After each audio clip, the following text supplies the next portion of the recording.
And now it's time to take it back to the roots. That's the sounds of the beast. That's the sounds of the police. That's the sounds of the beats. That's the sounds of TBC. Witness the fitness, the prophets that live it.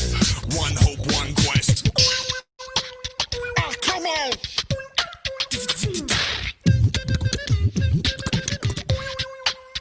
Oh, come on!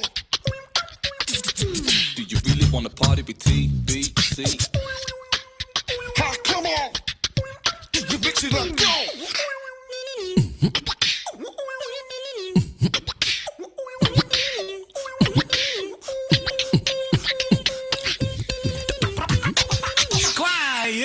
Big L, Big L, Big L, Big L, Big L, Big L, Big L, rest in peace.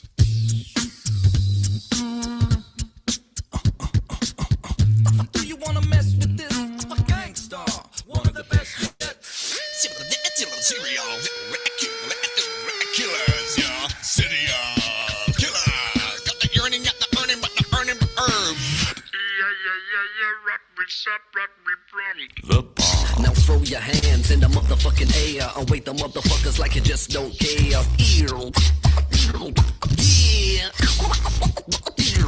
My slow flow's remarkable.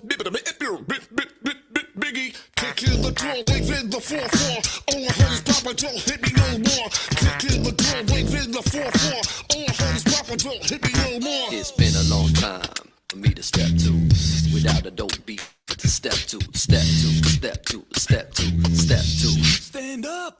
When I move, you move. Just like that. When I move, you move. Just like that. When I move, you move. Just like that. Hell yeah, hey DJ, bring.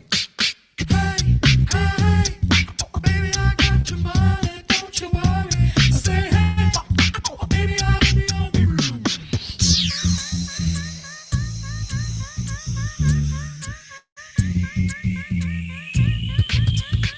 What you want to do for love? You tried everything, but you don't give up.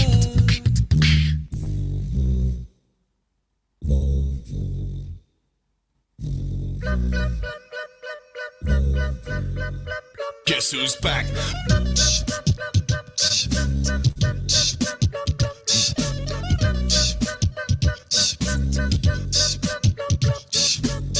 Ooh la la la, whether we rock when we're doing our thing. Ooh la la la, it's the natural bright that we watch out now.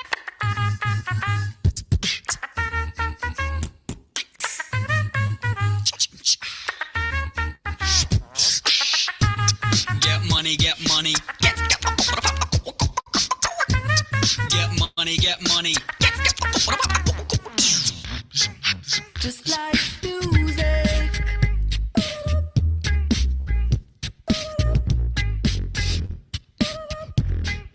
Just like. You're now listening to the Beatbox Collective.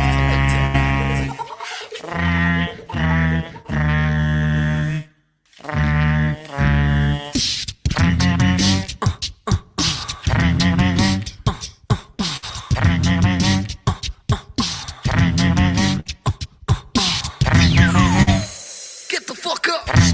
Simon says, get the fuck up. That's right, guys. You are listening to the Beatbox Collective. And yes, you want to check this out, definitely check it out on YouTube. This is one of the shout-outs on Swiss Beatbox. Man, super dope. The classic all the way. Anyone hearing them for the first time, this is all with voice, vocals, mouth, natural. Literally. I should stop saying that word.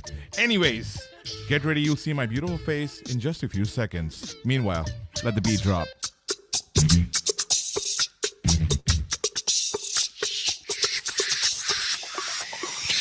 To the hip hop, the hip to the hip hop. You don't stop. Rock it to the bang bang, bring it to jump, book it to the rhythm, to the boogie, the beat.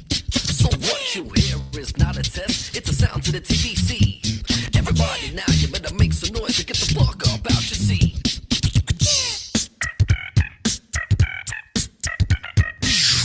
Who you trying to get crazy with? Say, don't you know I'm loco? To the one on the flame. Boy, it's tough. I just tossed that ham in the frying pan like spam. It's done when I come in. Slam. That's Damn, I right. feel That's like the right. son Look of who's Sam. here. Whoa. Woo. Yeah, I wanted to do a surprise, but I can't contain this thing. So everyone's on screen. What's up? It's the Yo, Beatbox yo, Collective. Woo! Yeah. Man, this is so surreal, man. I'm going bonkers, man. I usually have like me in the beginning, and I thought, okay, you know what? I shouldn't do this. Let's have everyone from the beginning, from the get-go. Welcome to Beats with Baksho, guys. Thanks for having us, man. Pleasure, man. Thank you. I think one of you is probably low on the volume side. I don't know who it is. Me? One, Who two, is one, that? two. Zenny, say one. One. Okay, no, you're allowed. All right. Wow. So wait, hold on. We have everyone from the UK. This is Bangladesh, and Balzi's from India at the moment. What's up? Yeah. Yeah. Hey. Stuck it in there. Stuck it in there. Man, we'll the definitely go Balzi's into new the show. we'll go into the stories definitely. Like I said, welcome. Everyone who's here, start dropping your messages. Definitely say what's your sound, because we're going to talk about that as well. And you say that if you want to come here and talk to your favorite beatboxers. First thing I want to do, I know about you guys and I want to learn more about you guys just like everyone else. But for those who do not know who you are, let's start from my, from this side, from MC Zaini, and let's start introducing yourselves all the way, then ended with the Beatbox Collective. My name is MC Zaini of the Beatbox Collective, and this is...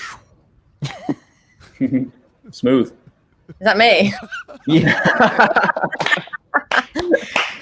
absolutely nailed this. It's You definitely know an what? alphabetical In order. my defense, when we use Zoom, which is what we usually use, everyone's in a random order. Ah, no, I this is the didn't. same. I wasn't to know, you know. Anyway, We always do this order. my name is Bellatrix. Represent Beatbox Collective. I'm gonna go this way. I Almost. can't really Yeah, there we see go. this, so is that a down? Is that a down? I'll take it. It's diagonal. What's going on, guys? Big up Baksho for having us on. My name is Ballsy, obviously representing the Beatbox Collective. Where am I going? Oh, yeah. Oh no. Yeah, what's going on? I'm trying to be clever but I failed. What's going on? My name's Hobbit. I'm not representing. No, I am definitely representing the Beatbox Collective. What's up? Hello, hello, hello. And this way. Basics. It's the There he is. Basics live from sunny Swanage, South England. Yeah, representing the Beatbox Collective, co-owner and producer of the UK Beatbox Championships with Auntie Hobbit there and Uncle Zany. And we're ready for Saturday. Oh, yeah. Well, our Saturday is ending, but it does not end. That's when we Saturday have... does not stop when you're having the time of your Well, yeah. life 24/7. Definitely. Wow, man. Everyone's popping in. Show some love. If you have amazing memories of the Beatbox Collective, if you've seen them live, mention that in the comment section and give them a shout out. Say, what's your sound if you want to be live on the podcast, and ask them a question as well. I have loads of questions, but we're here to chill as well. Let's just drop in some of the comments before we proceed. Is that cool? Yeah, man. Let's do it. Nice. Sweet. All right. Okay, well, he wrote that in Bangla, which literally means, all right. Drewbox is here. Jack Hobbs, well, that's you. That's me. Hi, guys. Who's that guy? Yason, what's up, bro? Shout out to Yason, Yeah. original founding member of the Beatbox Collective, Yason. OG. So yeah, absolute real G. And shout out to what he's doing with BoxCon Global, exactly what you're doing, opening up conversations, connecting people, and you found the best part of lockdown to actually connect so many beatboxers, through these channels. So yeah, big up all of you guys. Wow, you literally described the podcast. Thank you. I'll do feel literally, a voiceover another time. That's fine. It's okay. Okay. We have Rough Techniques in the house. Pyro and everyone else. Drop your messages. Show some love. Yes, I. Yeah. We got a simple system of if you put a 1 in the chat room, 1 equals love, 1 love. So anything you like, just put ones. Put your ones up anytime. It saves having to do smiley faces or find the emoticons. Put your ones up if you're in the chat room. 1 1 1 Yeah, 1 let's 1. do this. Let's do this. One Let's for do fun. this. Zurium's like, finally I'm seeing Ballsy and Basics. I love you guys. Oh, The BBs. John Park, wow. Yes, John. Oh man, Legend. wow. I had to look through because it's really sunny here. The way I've set it up, I can't actually see the screen. So it's a classic dad's on tour style sort of thing. You know, it's like just cozying up by the the Costa del Swanage. It's classy out here. Wrap in a flowery shirt. Cheers, son. It's got my bitter. Right, so the first thing I want to ask, and it's a typical question, is how we go with the DC Comics and Marvel Comics, the origin story of Beatbox Collective. Who wants to Well, start? Go on, Ray. It's the same thing. Fun enough, we very briefly spoke just before we started the podcast, and you guys say that you've started a crew there. Now every beatboxer has the idea. Bellatrix started the Boxettes, so she was the first person to set up an all-female, ahead of the game sort of crew. But again, every beatboxer has the idea of going, what would happen if I worked with another beatboxer? What would happen if I worked with 3 beatboxers, etc., etc. And so we've all had that dream, and it basically, through jams and obviously meeting and everything like that, the jams go off, but then you don't see each other. And the only times where some of us caught each other was maybe at a festival. Me and Zane used to see each other at lots of raves and clubs. I bet Bellatrix at the first Beatbox Championships, Hobbs and Paddy and stuff, through the UK beatbox scene as well. And then slowly we all sort of moved to London, and we managed to find time to come together. And that's the crucial thing. When we were given a platform by Shambhala Festival, they gave us a deadline to put together a 1-hour show. And when you have a deadline, things happen. Okay. And that's pretty much the start of it. The original person I spoke to, I went and had dinner with, was actually Tobias Hug. May he rest in peace. He was the first person I spoke to about going, so I'm thinking of how to do this, and his expertise in choral work and vocal groups was, I was like going, how do you write music, how do you put stuff together? And we started doing crazy workshops and meeting up, and I mean really, when you see we do all the pass the sound and weird things, we did some really weird workshops and put ourselves in a real discomfort zone, tried crazy things, tried writing music, and found each other's language. And I mean, I know it's a long explanation of how we came together. Can I interject as well and add something to it? Please, yeah, stop me anytime. No, I will. I will. There he is, commentating his cricket game. What I remember is that our first shows were largely improvised. Like that first show at Shambhala Festival, which was on the main stage, we literally just made it up as we went along. You turned to me, what are we doing? And I go, I don't know, just go. And I felt so unprofessional because Belle, literally, she knows her music and writes her music and prepares and rehearses. Yeah, but you know what? I'm a jazz musician as well, and improvisation is a big part of my craft. So, and I think that that's what I like. One of the times when I have most joy beatboxing with you lot is when we are jamming and when we're making it up on the spot. It's goes off, and then from there we started to things started to form, and we would basically write tunes that were based on improvisation. Be like, let's do the hip hop track, okay, and then the hip hop track slowly turns into another, and then the hip hop mix that you heard at the beginning, that's essentially what a lot of the stuff evolves from. It's from these jams that maybe you start off, and when you're doing shows, you have a 15-minute jam of the house track, but it goes off because you're just having fun. But then it evolves into making songs. So that was a lot of the early days of the collective. It still is now when we put our heads to it. But a lot of the early days, doing whole shows of just what is going to happen, but we're just gonna go with it. It's really interesting though, because we have evolved from improvisation. I feel like coming full circle and putting some of that back into our show will be so much more beneficial, because we've come from improvisation and we've come to routines, and then go back to it and to another level up. I think that will happen. I reckon, I'm well up for that. Let's do it. Just freestyle the whole show again. I'm down. Oh man. I'm sorry, I'll interrupt here because I know there's so much that there's still so much that we would love to hear out of this. But the questions that are popping in, some of them are super funny, especially John. I don't know what's in your head. Baksho, which collective member is your favorite and why is it Hobbit? I love you, John. Oh, man. But I mean, but it's a that good- question answers itself, doesn't it, really? I mean, It does. But he asked a good question that I wanted to punch in while you were talking about the early days and the beginning. Is how do you balance focusing on your career and working together as a team? So when you started it and when you didn't know where Beatbox Collective would go years later, you know, how did you visualize it? And then how is it now? I think it's still in the beginning I think it was maybe, for me anyway, it was a little more easier to focus on the collective. And then as you're evolving more as a solo artist, because with the collective, I mean, I guess there's some beatbox groups where most of the work is for the crew, and with the collective we've always been very understanding of each other and each other's careers and each other's projects and how we're evolving as solo artists. So it's always been with the collective. I mean, it comes in the name, the collective. We're not so much a crew that's like everyone has to be there for every show. We work in pairs, we work in a trio, we work in a 4-man, 5-man, 6-man, you know, however it evolves. And we're I think we're very good at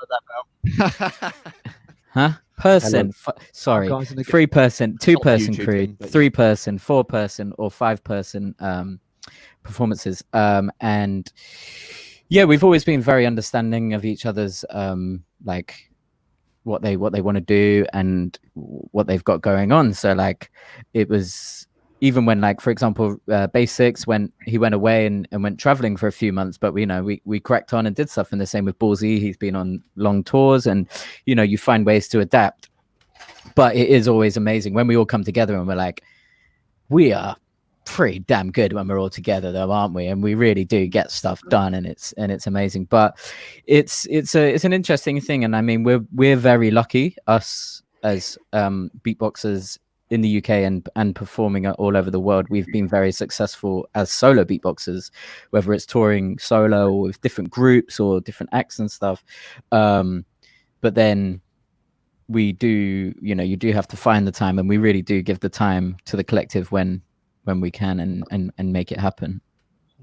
But as you said, it is like it's all your streams of business as a solo artist. You know, again, like sort of whether, you know, Hobbs does these comedy tours with a comedian. He works with various a cappella groups. He does all sorts of projects, and so does Zany and Paddy and Bell and everyone.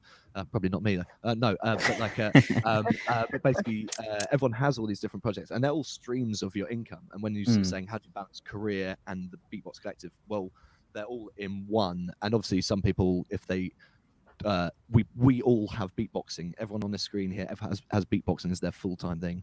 We've all been doing it for 10, 15 years. And, you know, whether sort of, you know, in the last 10 years, you know, absolutely every sort of cent and everything has come through beatboxing. And wherever that revenue is, whether that's through your online stream or if that's through doing live shows, wherever it is, like, but then there are obviously some people who have a full-time job, work in a bank, and they're exceptional beatboxers, and you know, their passion, and that's where, you know, you've got that time and that passion to be able to put into practicing out of hours, whereas we are thinking and working on beatboxing all the time, whether it's for the group, whether it's for the scene, whether it's individually. You know, we're constantly trying to sort of, obviously, because we're treading the unknown, where it's the Beatbox Collective. We didn't know, and we don't know how far it will go. We just keep pushing and pushing and pushing, trying to do something new and setting the bar, I suppose, as well as trying to still be inspired by the rest of the community. Well, that answers the question for Riham as well. How do you guys understand each other? Like, how you guys find chemistry? Oh, this is a good one. Yeah. So if I put my left eyebrow in a right angle position, Ballsy knows that I am going to do. Oh, yeah, yeah. That was the signal. That was the signal for jump off the balcony. Basically, yeah. Through all the improvisations that we've done, we learn how to kind of read each other's body language, and it's amazing. And we found space within a beat, because when you first start jamming, everybody wants to do the loudest bass line, everybody wants to do the biggest beat. and it's just through listening each other that we found space. Oh wow, you're really good at doing bass, so let me do some snares or hi-hats, or you're good at singing melodies, so maybe I can try and harmonize with you. And through all those jammings and improvisations, we found strengths and how to work towards each other's strengths, and that helped with future compositions as well. So it's a really fun process. And it is. There's been a couple of little hiccups on that one though. Do you remember the time when we were doing this? I'll always remember this. Yes, you know what I'm going to say, Rue. We were doing a show. Bell was, I think, all of us were doing this show, and we got to do this house track, and we got to the build up, and the build up was simple, you know. And for me, this means do it again. Repeat that one more time. Yeah. Rupert was doing that, but he meant wrap it up. Let's finish this. So the build up was, I'm not joking, it was somewhat odd, like 23.5 bars or times a million, and it didn't drop at the right place. I would just remember going, we need a new signal because this is not doing it. But at that point, Ballsy is trying not to pass out because he's going. Honestly, we started super low, and then it was like, and then about 15 seconds later, a minute later, Rue's like, keep it going. There's this track by Lonely Island. Keep it going. You just can't do that on stage. You can't go, can't. It's better than doing that. Yeah. You're crazy, man. There's this parody by Lonely Island called what? Crank the Bass Up, or what's the drop? I forgot. But Lonely Island does a lot of comedy tracks. Yeah. This is one, and it was like, oh yeah, he's going for the drop, but for 2.5 minutes, no drops. No drop until his head bursts and little drop comes out of somewhere. What? They must have seen that show for inspiration. The Beatbox Collective did. I like the way they did the segment? 23. Yeah, He just kept going. Contemporary build-ups. And then it finished 3.5 bars later. It went diddle-bum. Well, that's the thing. The drop. I do remember the drop was so bad because no one had a clue what was going on, and it was like this crazy build-up, and then it was like, wasn't there a guest on stage as well? Yeah, there was.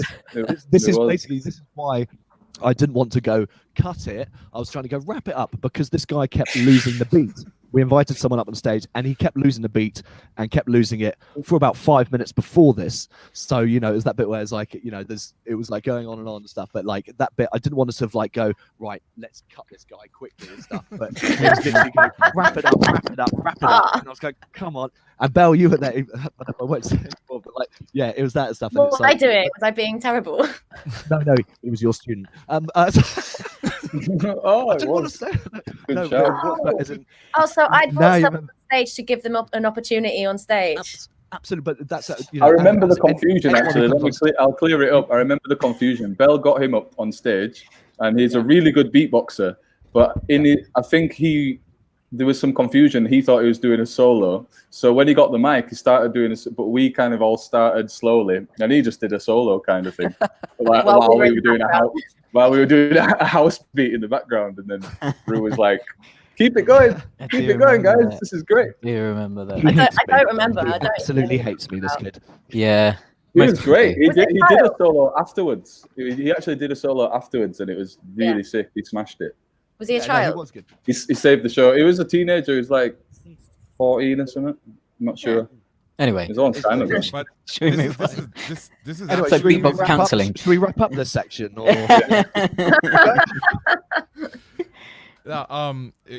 what happens is usually when, say, some of the beatboxers or any musician watches their favorite musician on screen, they have like a lot of theories about that individual. I'm sure it happened in your cases. Say, if any of you watched John Rozelle, or anyone, Rozelle, yeah, you know, the artists that you admire, anyone. But what I'm trying to say here, for example, the experience that Ballsy and everyone you just shared right now about this, right? Those who are visualizing, okay, so Zany does this and they do this. Oh, they're perfect, man. They don't go through problems. They don't have signal problems. But guys, they're human. This happens, and this is where you learn. Actually, you know, these discussions, 100%. These moments, and it's some of the funniest in your experience as well, and it sheds some light as well. You were saying about Um, human errors, but then you're talking about sound engineer errors as well. I mean, the combination. We've had so many shows where the sound and the feedback. I mean, we've gone on with a quick line check, and mics haven't been turned on. People haven't turned EQ. I mean, we've gone through it all. I mean, I'd say like I love the fact I've been in the worst situations. But anytime happens, it doesn't phase me, and it's like. It's incredibly annoying, especially how annoying it is when you're on stage and you can't hear yourself, etc. And you've got another 49 minutes of the show to go, and the sound engineer is not going to turn you up. We've all been there, and we've sort of got through it. But obviously, that's where we found working with engineers is really important. But exactly. But then the human error and stuff. I mean, the best thing to do ever on stage is celebrate making a mistake. Be honest. And like obviously there's times when you sort of override it and stuff, but then That's Rupert's opinion anyway. That's my opinion. That's more probably for hosting or something. But at the same time, at what stage is it acceptable to suddenly stop and go, can we get the sound right, and take 5 minutes to recalibrate and get that energy back, which can be very frustrating. But the professionalism is going, it's still going to be really good. And people go, wow, amazing show. You go, my mic wasn't turned on the entire show. They go, well, you did really well. And I go, yeah, it's probably the best show that's happened because my mic's been time. Wow. Remember that time when we played Shambhala and we were on the main stage, and we'd come back to do like this big gig on the main stage at this festival that we started at, and I did a solo, and I was like, my mic is quiet, man. My mic is quiet. And the sound engineer was like, no, you just like, this is how you sound, like basically making me feel like I just was quiet. And for me, this is a particular issue because everyone expects me to be quieter because I'm a girl.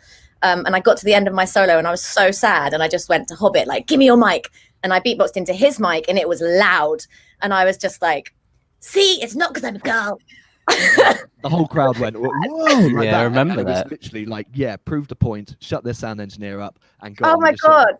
Oh, Do you remember man. That's super experience, But man. that's funny because sound engineers, they do have this kind of sense of pride where because they are in control, that's it's their way or no way. But it's we've learned how to kind of deal with sound engineers and how to approach them and how to make friends before the gig. It's like the sound engineer is your best friend, and you basically, even if you hate them, you need to like make friends with them because they have the power. Find out their first name rather than calling them sound man, sound guy for the whole gig. But also, so Zany is the most zen person, okay? But like the only time I've ever seen Zany lose his beep was at a sound check where we were just waiting for like one other member to turn up, and our sound check was at 5 or something, and it was 2 minutes past 5, and we all been waiting in the room just waiting for one member. And then we're like, cool, we're ready to sound check. And I go, guys, you're late. And we go, no, we've just been standing, we've just been waiting for things and stuff. He's like, no, you're not sound checking. And Zany was like, well, what we've been is, and this guy refused to sound check us and everything. And Zany went up and had a very strong word. What did he say? I can't repeat it. This is, there's children listening and stuff like. But as in like, He gave him a massage. It was all fine. It was a little finger up now. It was brilliant. But Zany. From then on, I have to say, Zany has always been, and he is our live engineer. He always gets his Zanyometer out, and his professionalism. All the time. It's amazing because he loves it. He's like, going, I've got a 101.5 frequency with some lactose acid, and the sound engineer's going, yeah, you're right, and he's like, Somewhere around there. yeah, that's it. And so he builds a relationship with them, but also they take him seriously because he knows his. And the thing is, like, and that's stuff I've learned just over the years for experience of watching other sound engineers going on tour with real, like, touring teams and seeing how they sound check. And I learn and I ask them questions. I'll go and be like, I'll shadow them basically. I'll be a student of theirs. I'm like, okay, why are you doing this? Okay, you're doing that because you're listening to this. You're mixing that bit first. And like, I'm not an expert at it. But I'm just doing from what I learned through like practical experience. And it's been like over years and time, and you see how different engineers approach different situations, how different rooms affect different sounds. And I've made lots of mistakes as well. I've got stuff wrong, but then now I think I'm in a comfortable position where I can talk to sound engineers and they will take me seriously, and it feels good because I know how proud they are. Speaking about pride, by the way, I was saying this offline. we did an event where the sound engineer was from this old part of town, and the organizer, they're like, bro, trust me, he's amazing. Just wait and watch. And everything was great. The mic's on, all good. Sound check was great, and we went and spoke to him, but something went off with one of the mics, and I had a fight with him. Like we yelled at each other during the event. Right before the event, I said, you know what, things happen. Let's solve this. During the event, he turned off 3 mics. He did that on purpose. He sabotaged you. He sabotaged you. Yeah, definitely. On purpose. He's looking at me straight face. So I get down from this. Before we ended, we're like, thank you to the sound engineer. Please, a big round of applause for that guy at the back. Yeah. And everyone's watching. Everyone's watching. So when we go back, we just give him the stare. But there's nothing else we could have done. Most of them do this. It's true. There's a button that's generally it's for like drum and bass MCs or rappers who cup the mic and shout into it. But like if they're sound checking and they're like, could you turn me up? And you know they're not sort of saying, can you turn the high end up? Can you turn the low end up? You know they go, turn me up. And you watch the sound engineer just going, okay, I'll turn you up on the DFA. And he's like, oh yeah. And he's like, okay, just turn it a bit more. Is that right? And he's like, yeah, that's much better. DFA stands for does beep all. Okay. So basically they're not doing it. But also that classic thing of, hey, if you piss off a sound engineer, I mean, I know a sound engineer who there was a famous techno DJ or something, and he was booked to do a last minute thing somewhere, and he was trying to own it, and you know, backstage he was like asking for this and giving a bit off the ego. Anyway, he pissed off that sound engineer, however he did. And the sound engineer in his in-ears, he basically put a delay of like 0.4 seconds or whatever. The guy did an hour, 2 hours. The guy came off broken. He goes, I don't know what, I just couldn't get a mix right. And he was like, hi, I'm Tim. Nice to meet you. I'm your sound engineer. Probably don't piss off someone in future and stuff. And it's like, yeah. Oh, I mean, I think it's a lesson. That's for life. deep though, man. That is deep though. Yeah, that's You can't do that. That's like Don't be a. That's control free. It is. that's not Different okay. That is frequencies, like that's power. Whatever the abuse. guy had done before, I think it was justified. But you know, it's that sort of same thing of like, hey, don't be a beep to anyone, and you know, treat people how you would expect to. But especially if you're coming on an intellectual way and be able to speak someone's frequencies, literally. literally. I'll stop saying that. It catches on. But yeah, I think so. Going with that professional approach, but absolutely, we've all gone through the worst scenarios and got through them. And do you know what? They're the best stories. Yeah. Well, yeah. Speaking of the worst scenarios, what you need is the other end of the spectrum. I was doing a gig at Chaiwalla, Glastonbury, with extracurricular, and I jumped on stage and grabbed the mic, and I only had a quick line check. And I was like, it's probably not going to sound very good because, we haven't had time to do a proper sound check. And the mic was purely EQ'd for vocals, so it just didn't sound very good at beatboxing. All the bass was lost and everything. But the sound guy saw me grab the mic, saw what I was doing, and he went, "Oh, beatboxer." I was like, "Yeah." And he went, pressed one button, the whole desk went, and then it was just absolutely prime. And obviously, it had many beatboxers in Chaiwalla before. It's like quite a famous stage at Glastonbury. Who was it, Harry? You definitely went and hugged him, didn't you? Like, yeah. I think his name was Harry. I remember him telling me about that and him saying, because the box sets had played, and him saying, "Oh, this other beatboxer came on, and I had your settings." So he just like Bellatrix button.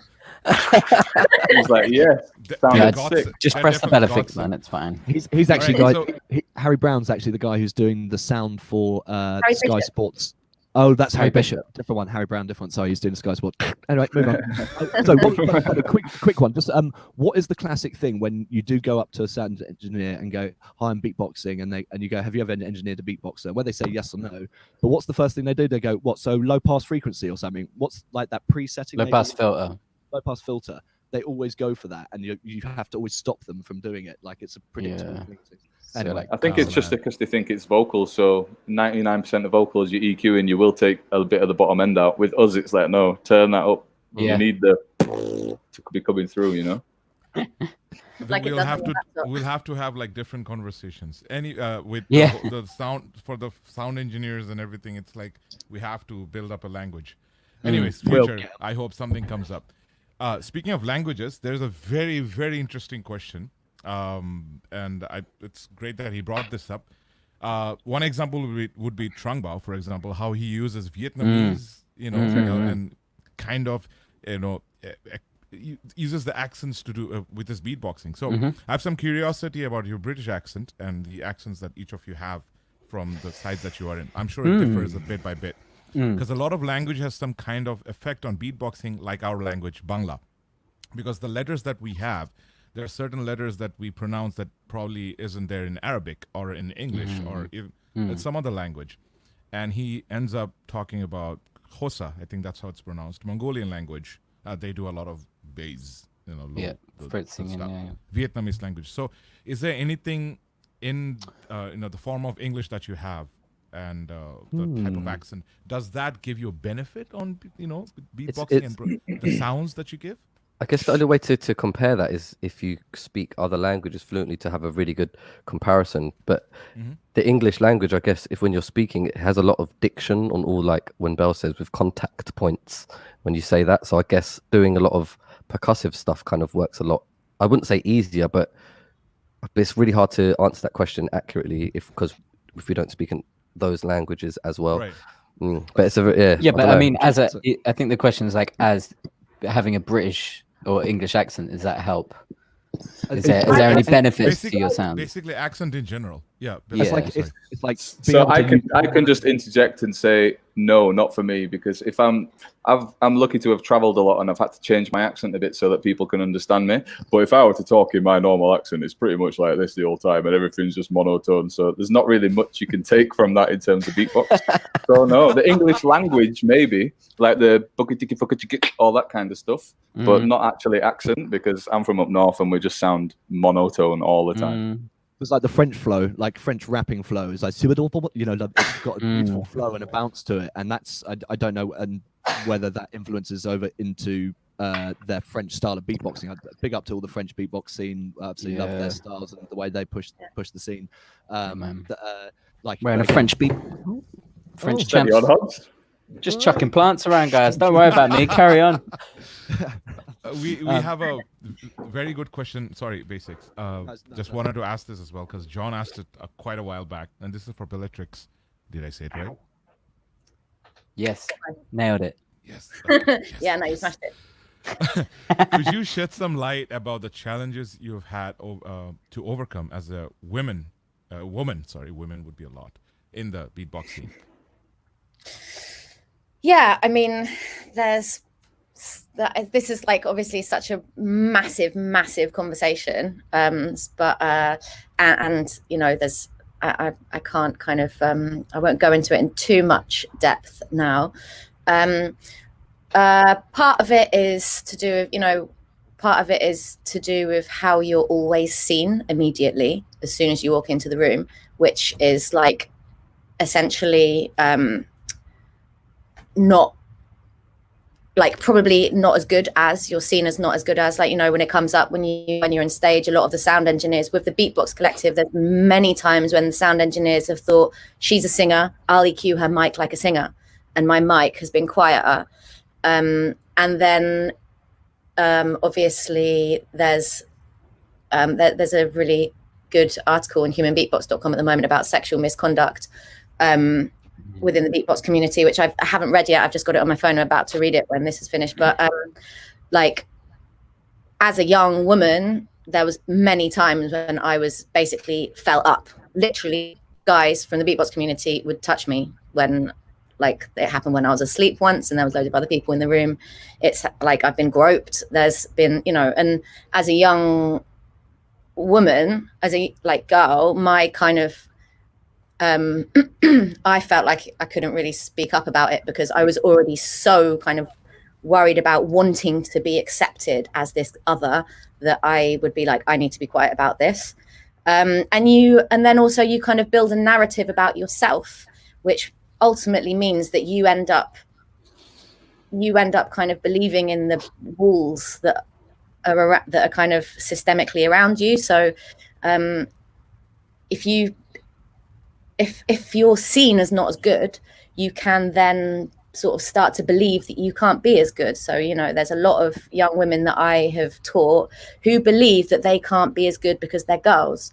And then this whole thing about whether championships should be separated between male and female. And, you know, I believe that I kind of think that there's no right answer for that, because a lot of the time, more than one thing is true at the same time. For example, it's true that it is true that having a female category can really provide a platform for women to excel. Like in France, I've really seen that work. And it is also at the same time true that by separating women, it means that there's like essentially it's an A-B category, so it's like a not as good category, and that is also like, you know, damaging. It's a psychological, like a yeah. And actually, like, I was speaking with Kayla about this, and both of us would battle. I would always battle against men, and sometimes I'd win, sometimes I'd lose. And that the World Championships was actually the first time when I was segregated. Actually, that was the first time when I segregated in the World Championships. And I think that even though I'd won the World Championships, there was a degree to which I felt like not that proud of it, because I was just like, it was a B category, and it was a B category. So yeah, there's a whole load of things. I think like having to do the work to pick apart the rules that have been built up has been a really big work for me. And I'm really happy to see as well that that a lot of the work that we have been doing and that people have been doing actually is starting to make an impact, and is starting to there are more women, and the conversation is being opened up and being allowed, because like one of the like huge issues is that people who are kind of like seen as other, whether that is because of gender, because of race, because of sexual orientation, it's like, if you're seen as other already, sometimes you don't want to say about your issues because you're scared that you're going to be othered even more. So you like zip it up. But now these conversations are like starting to happen more and more and more. And BoxCon as well, like Rue was talking about BoxCon earlier, big up to Yas. BoxCon has been opening these spaces for us to have these conversations, and it's just really very much appreciated. And I'm happy to say that I feel like the men in my communities, these guys, I feel like their ears are open, and that they are like committed to being better allies moving forward. So that's kind of some stuff on that. Yeah. But definitely a shout out to all the beatboxers here. Once again, if I'm sorry by mentioning female right now, because I know it sounds like a category, but once again, that's not definitely the aim here, because as I mentioned earlier, we don't really believe there's a gender when it comes to beatboxing or any of the art forms in general, whatever exists, a female musician, a male musician, whatever. But to the beatboxers who are trying to find their way in this subcontinent. I know, Balji, you have definitely met a lot of female beatboxers, sorry, saying it again, in India. But in Bangladesh, a lot of them, they are stuck with a social, I don't know, should I use the word stigma? But there are blockades, parents, boyfriends probably, or people going like, nah, you can't do this. It's a male's game or whatever. There's nothing like that. And if you won the championship, you're the first female world champ. Oh wait, no, sorry, that's it was a female competition that I won. Yeah. And from UK as well. And you've been doing this for so long. Plus, you're part of a crew, traveling all the places. And you're also performing as a jazz musician, and you're performing as you're doing a lot of stuff. I'm sure it's making an impact, and conversations are starting. No matter where you go, no matter what you do. The scenario is different in each and every country, but I hope people rise up and talk about it, and they just shouldn't give a damn about what's happening and stuff. So all the people watching right now, you want to do it, just go for it. Just go for it. I just want to add one tiny little thing to this as well. Something that I haven't really spoken a lot about, because it's a kind of part of a journey that I'm on at the moment. But one thing, like I actually don't believe in gender as a binary. And I think that, you know, that is something that's not really like huge on the agenda at the moment, but we really still in the beatbox community and like actually all over the place, like we're very binarized in our conversation. We talk about men and we talk about women, but there's actually like a whole load of other people who wouldn't put themselves into those categories. Of course, yes. And also like with people who, there's a lot of, so I've been completely defined by being a woman my whole life because of because like my assigned at birth gender is female, and I define as the she. thought for centuries and so on and so forth. You know, these Yeah. are things coming back all the way. Yeah. Sorry for So yeah, I interrupting. just Yes, yes. that Justin is here saying, great to hear things are changing, and I think it's a spectrum. It's a spectrum, yeah. All right, guys. All you need to do is send in, just type "What's your sound," and you will definitely get to come here and talk to your favorite beatboxers, ask them a question. Yeah. So going back a bit, the early days, a good question that came up just a little while ago, but something that I picked up during a conversation with. I just had this. It was just a few days ago, how someone was battling someone, and he was so adamant he wanted to beat that individual. He's like, I gotta do this, I have to beat you. But that individual actually comes up and goes like, so would you like to make a tag team with me? And throughout the entire experience, yeah, that was an amazing part. And the question that came in that I will actually bring in later as well, is it really necessary to have a common connection between members to form a crew? Like you guys could be worlds apart, you know, like the weirdest ideas that probably don't come on the same page. I think it helps to have a connection, but it's not necessarily the most important thing. I guess what helps is that we became friends through our passion, and like those connections as friends really helped us as a group as well. But it's like it just became easier to interact with each other, and our musical, because we are have a lot of different musical tastes, but then also at the same time, when we beatbox, we know what kind of sound we want to create as a crew, and what people want to hear, and we can cover pretty much any genre of music anyway, so we just cover all of it, and that helps us to have that connection.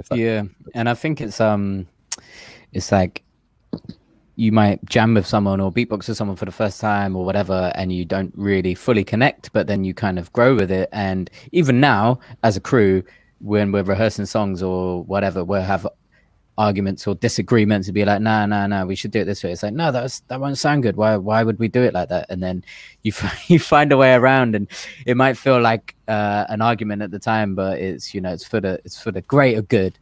And I think that's the way that you grow. You can't always just be like, yeah, cool, all right, let's just do it, and then crack on, because you're never going to grow, and you're never going to create new stuff, and you can get stuck. And I know me personally as a solo performer, I've been there before where I've just been like still doing the same things or not changing how you perform or how you do stuff. So I think those connections can definitely grow, and I think us as a crew and as a group, and like Zany said, as friends together, we've kind of grown in very different forms and different ways. And you know, now we find a common ground to create stuff, and whether we don't always agree on stuff, it's, you know, you find compromises sometimes or find ways around stuff, and then, you know, a few months later from performing something, you're like, oh, actually, yeah, that does sound quite good.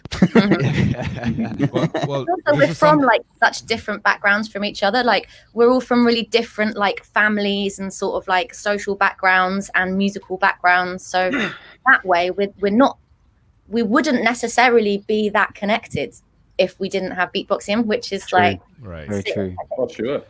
And the example that I was giving was basically Footbox G and Supernova, because they would battle each other, and so he was mentioning how he's like, no man, I gotta beat this guy, and suddenly his opponent, who he's been trying the entire time, comes up and goes like, so let's work on a tag team, and middle school was formed. So what I wanted to ask from that, the what I've learned from that conversation with him in the previous podcast was how he was mentioning that when they worked on routines and stuff, and obviously it's a common thing, the strengths and weaknesses of both the individuals. So, okay, you can do this, I can do this. How about we do this and balance this? But that's two. You guys are more than two. And sometimes what happens is, say, Hobbit has some work and he's doing, as you mentioned just a while back, he's doing a solo tour somewhere. Ballsy right now is in India, and suddenly, if the pandemic didn't happen, you would have been performing, say, or something. So if one member is missing, sometimes there's a different, the tips the other ways and stuff. So what I really want to know is basically, how does it all come together and how do you balance it out? Plus, when a member is not here or there, how does it work out? Because this is Go on, Rupert. Wow. Go on, Ru. Can I just say, before Ru answers this is his favorite topic.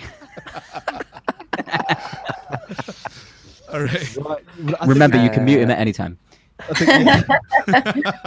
think briefly we touched on this earlier, and I was saying, like, hey, you got to get together. It's patience, and but we know each other's vocabulary, we know each other's sounds, and again, being around each other, obviously you do learn and pick up some of those things, as well as the tracks, the formulas, and one. So, for example, a summer or so ago, we did "What's Your Sound" up in Edinburgh for our second time. Which is right now on your YouTube channel. Absolutely. Thank you for the plug. That's it. It's all for free. Check out our YouTube, the Beatbox Collective. What's Your Sound? It's on there until the end of July. So check that out. But we went up there, and Sally Hobbs was in Sri Lanka, and we basically had to re-rehearse the show and we got Beatbox in. Shout out to the Beatbox. Shout out to Beatbox, who I think it took 2 solid rehearsals. Correct me if I'm wrong, Zany. Maybe 3. Like real sort of like solid rehearsals, and he absolutely nailed it. He did his homework and he filled in the parts. Now he didn't just have to take Hobbit's parts though. We had to swap some of the sounds that Pete couldn't do, so then the whole order of everything completely changes. Now that was the end of the summer. Before that, Ballsy had gone away, so then we had to swap Ballsy's parts. Then and vice versa and stuff. Like then might have some of Bell's tracks, but we can't do Bell's tracks without Ballsy or without Hobbit or vice versa. So we without Bell, but like with all these different combinations, we know obviously we can go out, and I have full confidence that any one of these girls could stand up on stage by themselves for half an hour and smash the show if the other 4 or 5 didn't turn up. Okay, but it's all about turning up. That is the main thing. And, but as you mentioned, patience and of course the chemistry. I'm sorry. Yes. Well, that is the chemistry and the patience with each other and understanding. I think we touched on it earlier. Understanding everyone's schedules.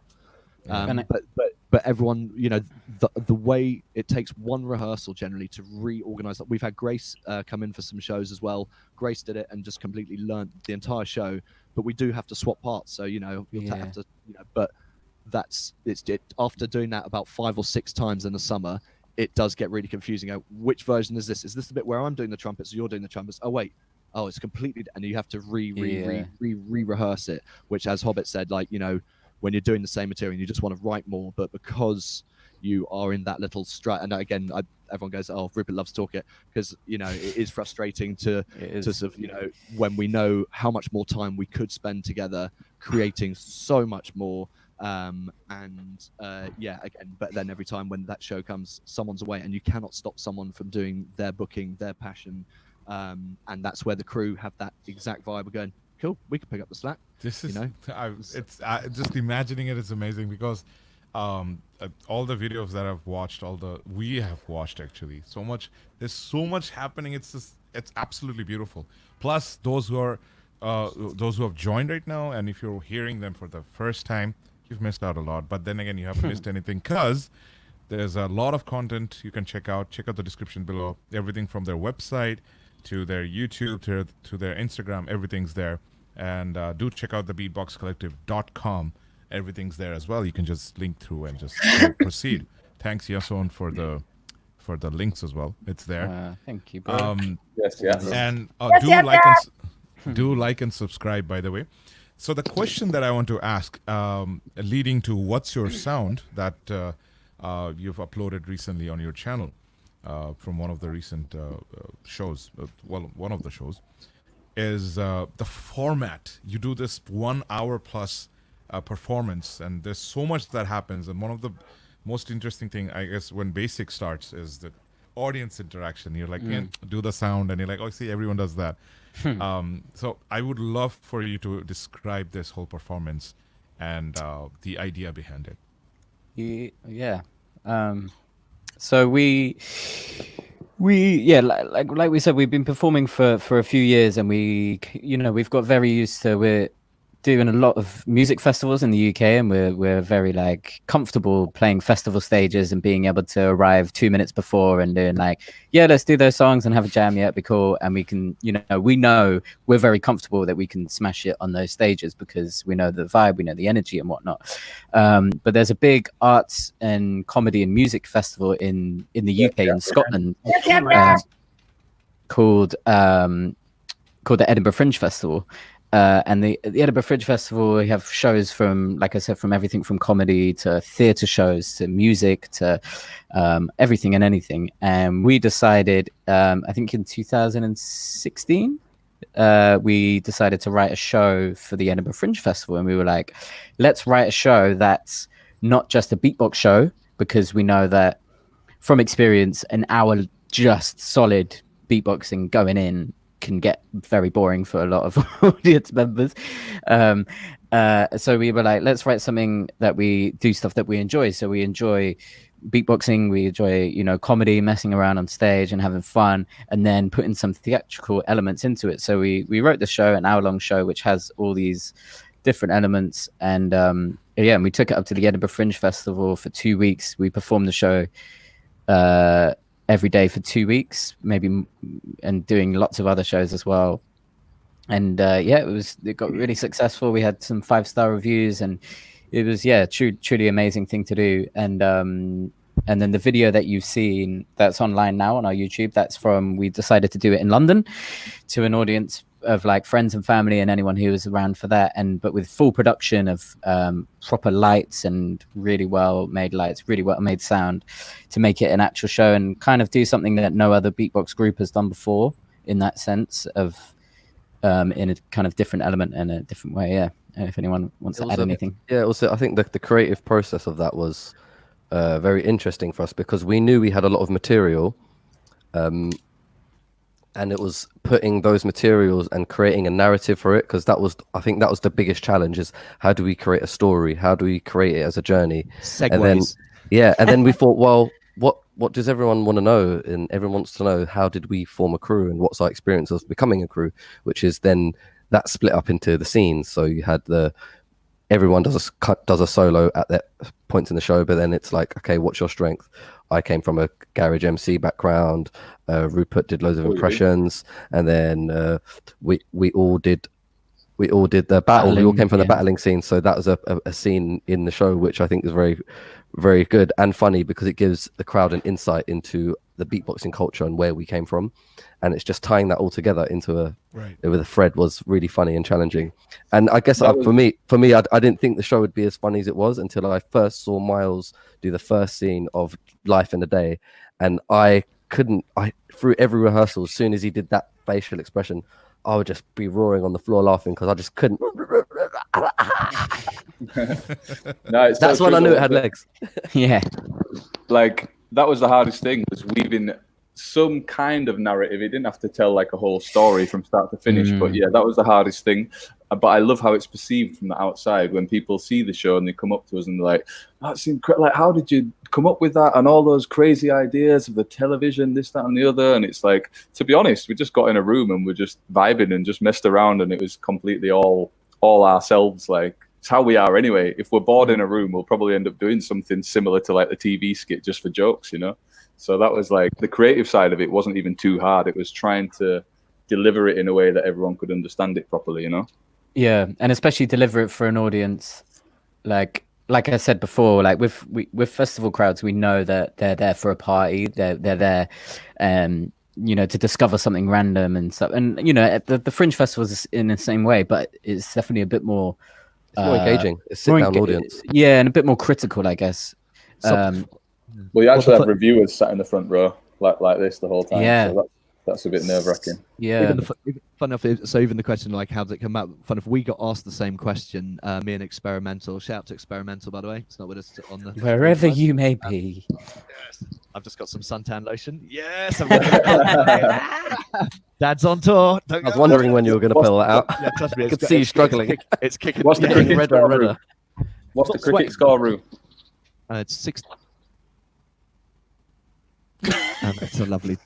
Wait, Basics is looking at Ballsy all the way in India right Yeah. But no, now. Wait, is the other way around, Ballsy? Other way around. Nah, it's looking the wrong way. The long way.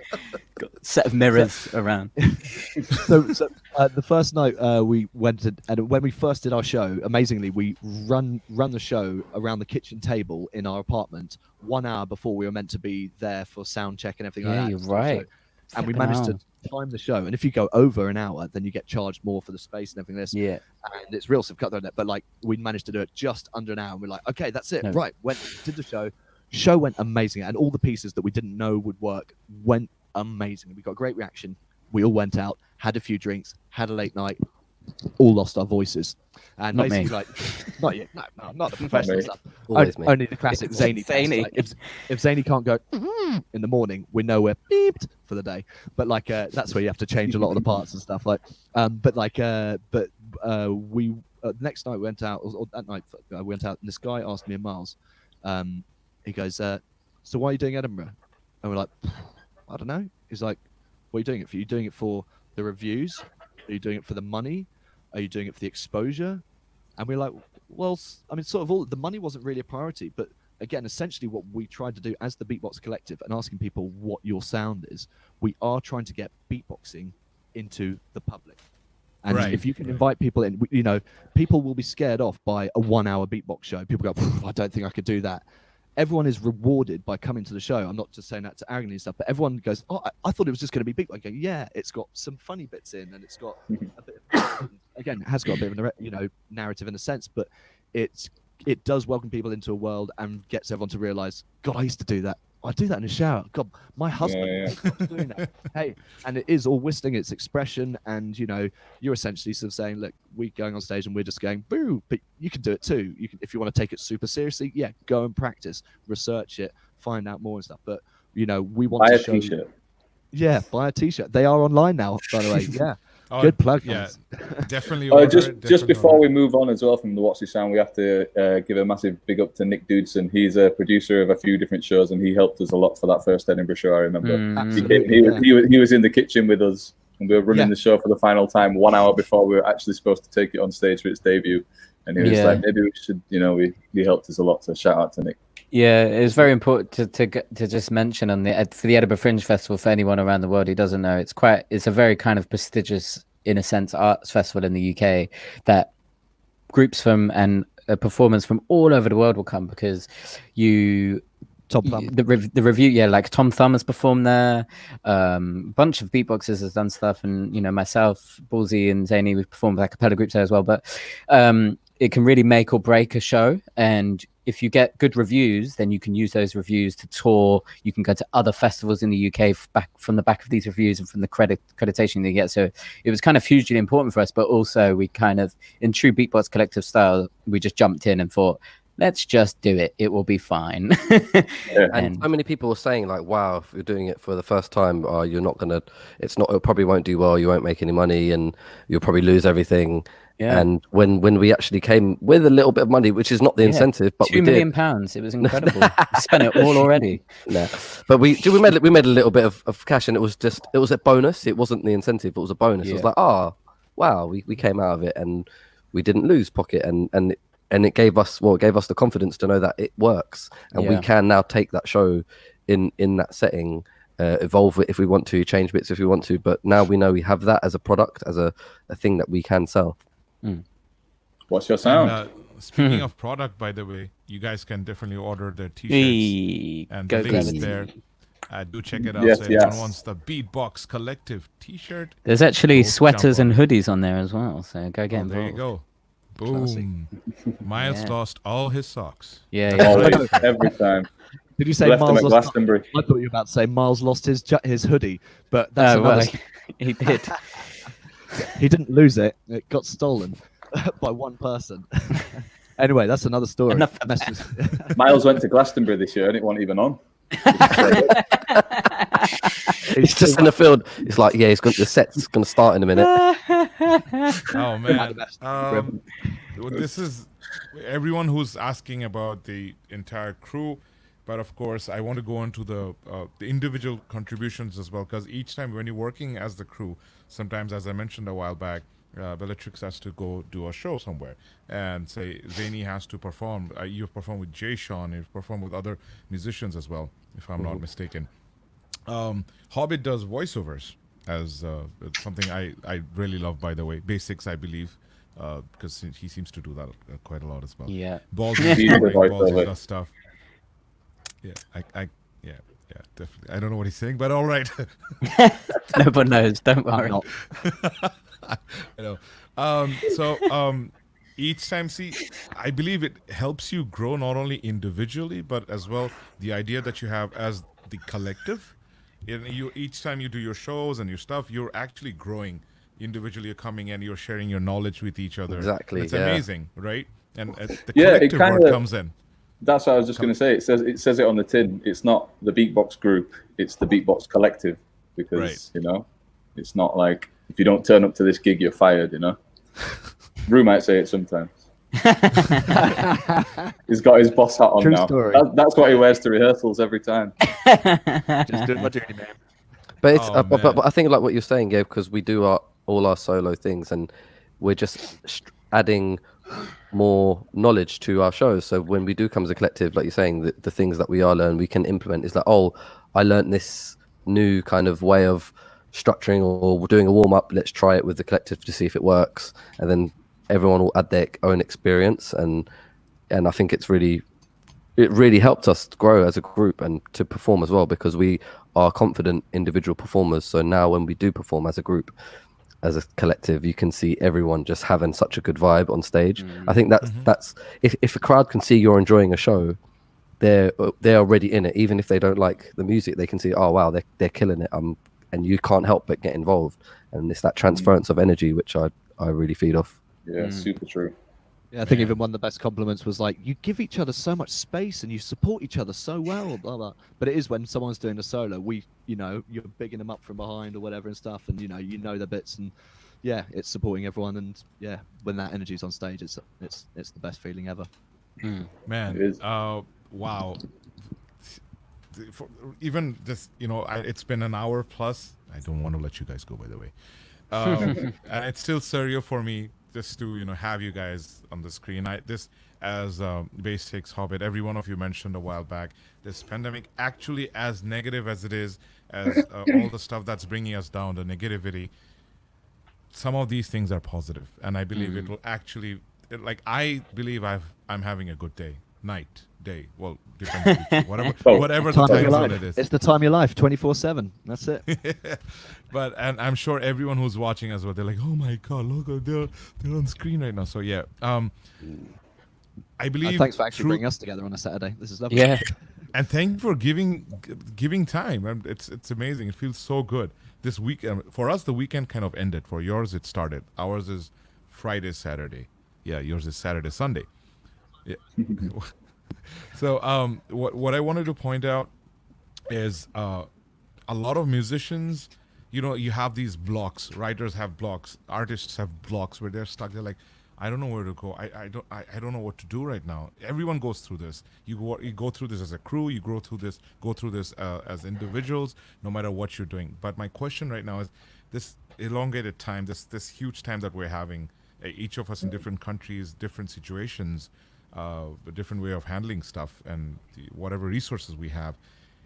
How would you advise, them to actually work on their art, or how would you advise them to start if they haven't started already? Because as the community is running here, the Beatbox Bangladesh community, we have a battle. We're doing an online battle a few days later, But the thing is, it's still relatively new for a lot of people. They don't know what to do. And we're trying to guide them, to show them stuff. So if you had to give them an advice based on your experiences, what would you tell them to do at this time to utilize as positive as possible? Do you know what? Like, one thing that I think gets lost way too quickly is how art actually comes from play, you know? Art comes from creative play. And obviously, you know, we do it for our jobs. So there's a degree of like having to take it seriously because we need to earn enough money to survive. But as soon as you lose that connection with the play, that's when you start to get blocked, in my experience. So I've been really blocked throughout this, like creative block throughout this period. And I have not found, you know, a lot of people have been saying, oh, I've been like getting loads done. I've been really productive. I haven't found the environment conducive to creativity. So what I've been doing is like looking at what it is that inspires me. And that might mean like going for a walk in the woods. One of the things that I do is I get up really early at 4 a.m. and I sit in the trees in sunrise and I scare the dog walkers. Sounds like my kind of morning. What? How did I not know about this? That's amazing. But all these little things. and then doing other things. So I made this morning. This is a wooden doorstop in the shape of a bird. Like You're gonna throw it at dog walkers. Yeah. trying other things and that, like, as soon as I start doing those other things, then the music starts to come. You know, I can go on a really long walk in nature and I find myself like just singing to myself, and I'm like, oh, I haven't wanted to sing for 3 months, and now I'm singing because I can see the trees and the grass and the flowers. So yeah, that would be my advice to anyone who feels blocked. Sick. Good advice. Okay, I was going to add to that. Yeah. For me, what has really helped with my creative process is collaborating as well, like, and not being afraid to ask someone for help or ideas, or because I've been one of those people who has been creating a lot this lockdown, and what I've been doing a lot of is just asking people, yo, what do you think of this? Do you want to jump on the track? Or I have an idea and I know someone can play it better than me. He's like, can you play this better than I can play it? And then that process of putting artists together, like a musical director, is like, oh, I get some sick bass from here, someone sick keys from here, sick guitar, and put it as a song. And that's really exciting for me because it's pulling the strings in a different way and making me more learning about other artists' skills and how I can use that to have fun and be creative. Yeah. Do you find that it like makes you more? The track is huge. What'd you say, Belle? Do you find that it like? Do you find that it sort of by involving other people? Reaper. Look at this guy with his hat on. Do you find with other people? Do you find that by involving other people, it almost like holds you accountable to making stuff? Because it's like, oh yeah, other people, you can't just be like, oh, I'm not going to do it because it's like and it makes it exciting because you hear it. I hear something that I've created, and then when I hear someone else create, it's like, okay, and for some of the musicians, I hold them in such high regard, and for them to agree anyway, it gives me confidence because they're like, oh yeah, this is sick, I'll jump on it. So that gives me that sense of like, wow, that means what I'm creating must be of a certain caliber, and it gives me a confidence boost in my ability as well. Yeah, he says that, but I sent him a track 3 weeks ago to do something on, and he's not sent anything back yet. Sorry, but do you know what? Should have sent it me, bro. Should have sent it me. The track is sick. I don't know what to put to it yet. I sent you all something like a while back, and Blummin, no one put anything in. Brew was like, do something more dancey. Oh no, it was at the start. It was like I wanted to hear everyone else's thing, but Belle is one person who's always very proactive and does it and leads the way. Like how we won the World Championships. Literally, it was me, Hobbs, and Belle. We turned up to every rehearsal. We were meant to have 10 or 12 rehearsals, and Belle was like, "I've got something," and Belle, and we go, "Okay." And me and Hobbs, we jam with it, and we sort of got about 2.5 minutes, 3 minutes. We go, "Cool," and then maybe Paddy does this bit and someone comes on the end and it goes all drum and bass. Yeah, something like that. Anyway, we rehearsed it. Anyway, when finally everyone turned up to the last rehearsal, everyone turned up, was up, and everyone filled in their bits like that, and it was amazing. And in this 2-hour rehearsal, we did this first routine, and we got it nailed in about an hour. And we're going, cool. Should we do a second routine just in case we got to the I mean, if we got Just in there, case we get through. just in case we're like, yeah, I mean, yeah, we could put in that, but yeah, whatever. If you got some sellotape, let's put that in. Yeah, great. And basically, but when we got called out at the World Champ stuff, yeah, we were like, quick, car park, go, and we're like, what was the bit? Oh yeah, that bit, yeah, and we went on stage. We were literally still like writing it. It felt like we were still writing it in the car park. With, like, We're still writing it on stage. Does that bit work? Pick out 4 bars there. Okay, is that more 5 seconds? And they'll go, Beatbox Collective, if you don't come on stage, you're eliminated. We go, one more time, quick, go. Better. That bit didn't happen. But it does take, again, because, and again... Don't let the truth get in the way of a good story. Yeah, yeah. But the whole thing of like, that productivity and everything, and someone needs to step forward and set a track and set something. Otherwise, then, like, one, no one will survive that stuff. But again, we all have had our excuses when it's not been locked down to not do stuff and not collaborate or not spend time to write our own music or spend that time writing music for the group or anything like When that. there's a deadline there, that's when we're all suddenly like, right then, let's go. And we do it all like in the last So 30 funny, seconds. I hate the word deadline, but it really does. Yeah, and the amount Somebody of say time, deadline. Let's make some art. But I mean, we all know that if you've ever, studied or anything like that, you probably cram or you go, right, do you know what? I can do 20,000 words in 3 days with enough Red Bull or whatever it is, So like, there is sort of ways of doing it, but imagine giving yourself that breath and that time and that regular thing and going back to the whole sort of thing of regularity, because everyone is everywhere, everyone around the world. Without lockdown, it's always hard for us to get together and meet regularly. However, now we have less of an excuse, and I find lockdown, the best thing is there is no excuse. I tidied my room after 3 days of lockdown. Okay, I've waited 5 years to tidy my room.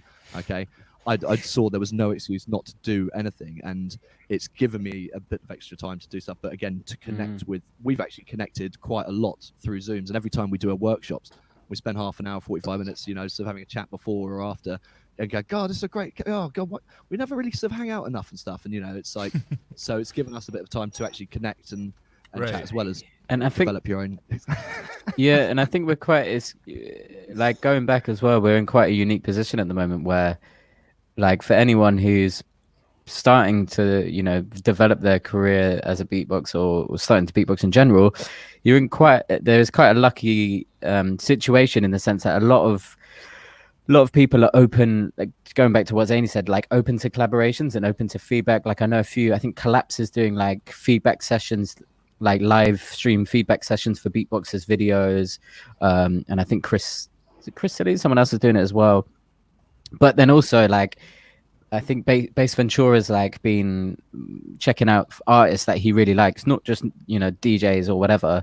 And when they're on Instagram Live, he'll go on and request to be on with them and then beatbox for them. And like maybe in normal life, not outside of lockdown, you wouldn't have those opportunities to connect with these different people. So I think that Zany's hit the nail on the head in terms of saying it's just about reaching out to people. Like you might not get a reply, but in the lucky situation that you do, and you're probably more likely to get a reply now and to have those things. And I think it is, if you can create, if you're in that zone to be able to create, is great. But if not, then you shouldn't feel bad about it at all. I know for me, I went through the first like month, I was like on it, created loads of new stuff, made a song, did videos, did like 20 live streams, and then kind of tailed off. And now I'm back doing stuff more. But it's definitely a journey at the moment, and I don't think anyone should feel bad for not completely focusing on like their career and developing themselves as an artist, because it's not that simple. But right now, everyone who's doing whatever you're doing right now, and if you feel I always want to do something and I've blocked myself off on whatever, you have that space during this phase that we're going through. You have that time, and I hope by the end of the year or whenever this got whatever, it's affecting a lot of us. When this goes down, when this is taken care of, I hope we actually have enlightened people who have actually had time to think for themselves, to grow, and so much more. I have a weird, I don't know, I feel there's going to be this positive, this burst of something at the end of like the next 5-6 months. We're going to see a lot of new things, not just in beatboxing, in various fields, and I really, really hope that happens. It's just that's a vibe that I'm feeling. Hey, I'm on that vibe. Absolutely. I wanted to ask a few more questions, but just in a bit, Bellatrix has to go. But before that, I want to ask a quick question to Ballsy, because right now, since we're in that loop about the pandemic that's happening, you are stuck in India because of what happened, and you went for something, then suddenly the lockdown happened.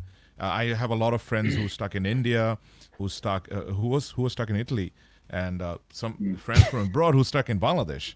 So it's kind of like, so how are you dealing with that over there? And how is the situation? And is everything all right?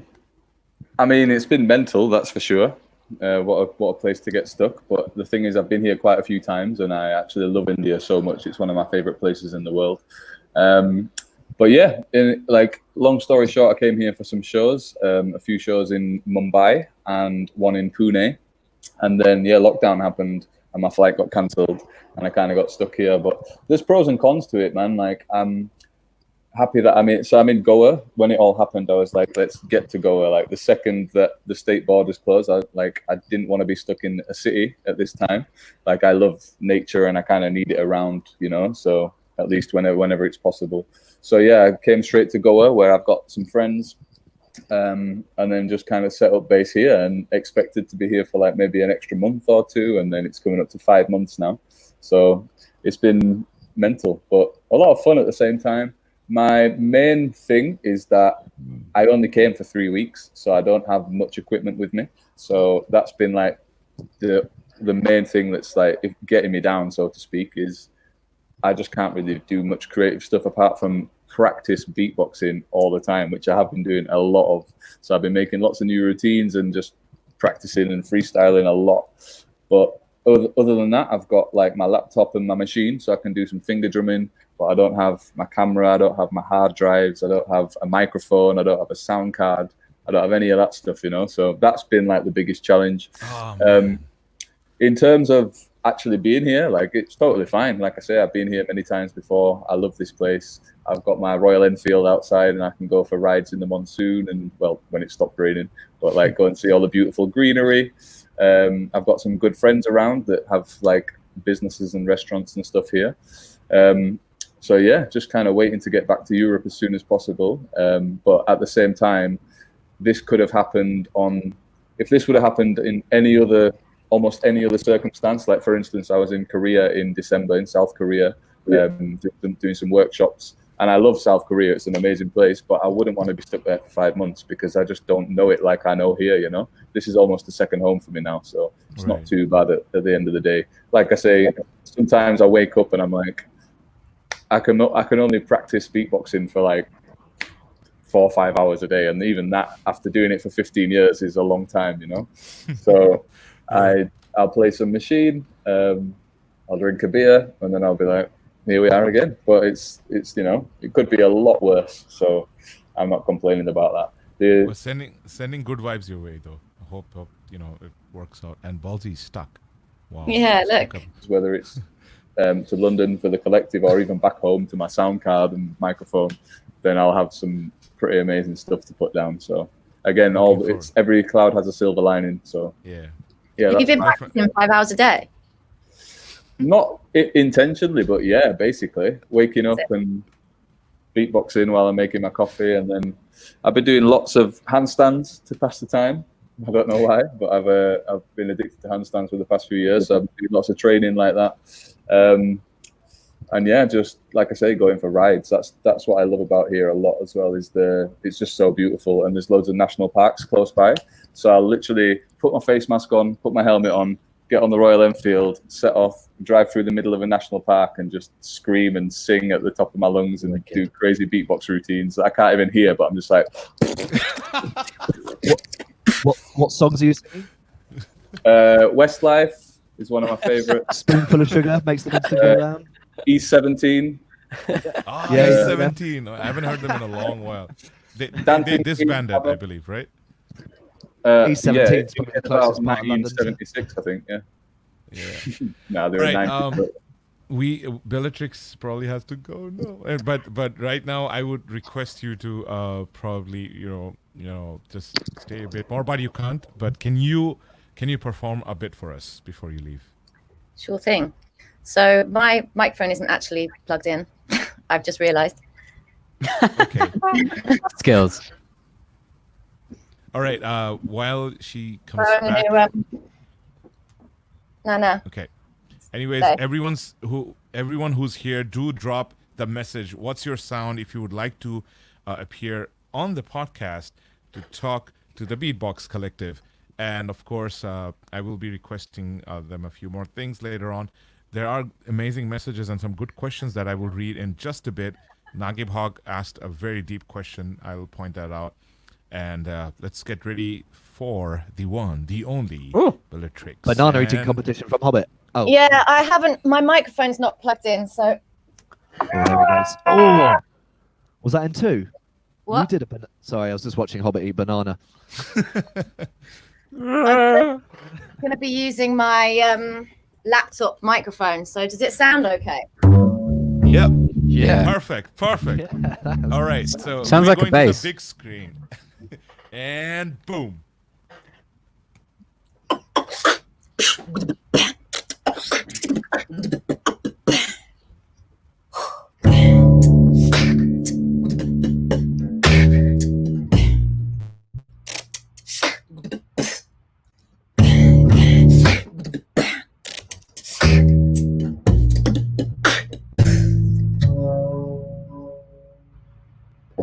Sweet stuff. I know you got some sweet stuff kicking round in that head of yours. I ain't never seen some eyes as hollow as those you got there. Can you see with them? Or do they only see in words? Weird boy, look what you've done. Sitting here, it's only you. I've seen you smile, and it suits you. I've seen you smile, and it's nice.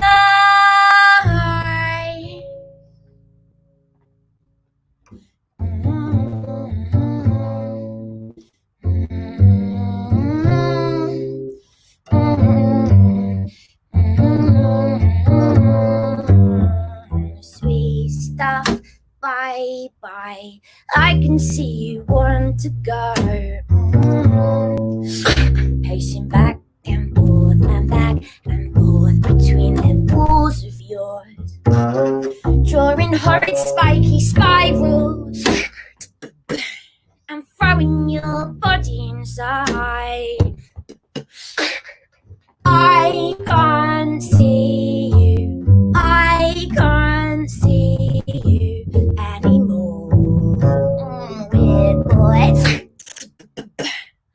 look what you've done. Sitting here, it's only you. I've seen you smile, and it suits you. I've seen you smile, and it's nice.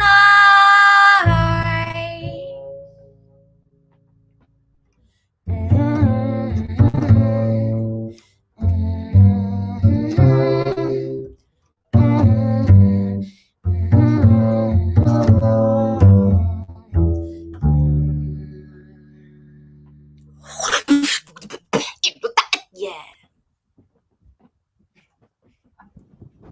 Ooh, I'm freaking blown away. What the hell was that, man? What? I love that song so much. So so clean. sick. I was vibing Man. out hard. Wow, man. And Zany one of has the an most advocate for that song. Thanks, I love Zany. it. Love it. What's one of the most amazing things, and I believe a lot of musicians struggle through this, is you're hitting that note and you're singing that at the same time, then going back to your beatboxing and just being in And then sync. and That is- harmonizing. wow, that is so amazing, man. Wow. Thank One's Mad in the respect. chat. One's in the chat. All in the chat. Come on, everybody, put your ones up. Ones up for Put up the ones, put up the Bellatrix. ones. Go on then, Bell. Mad Do some respect. performing. Mad respect, man. We would so love to have all of you here sometime soon in the future. Let's make that happen. I will definitely stay in touch with you. I'm not letting you guys go yet.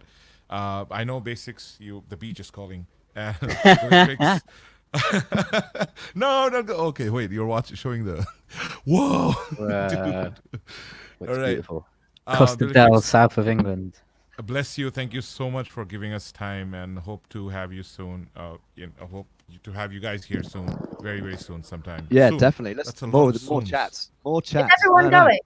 Soon is good. No, we're going to stay for a little bit, yeah. No, they're It's here. fine. I'm not. They can sweat it out in London. I'm going to the Wow, nudist man. part of the beach.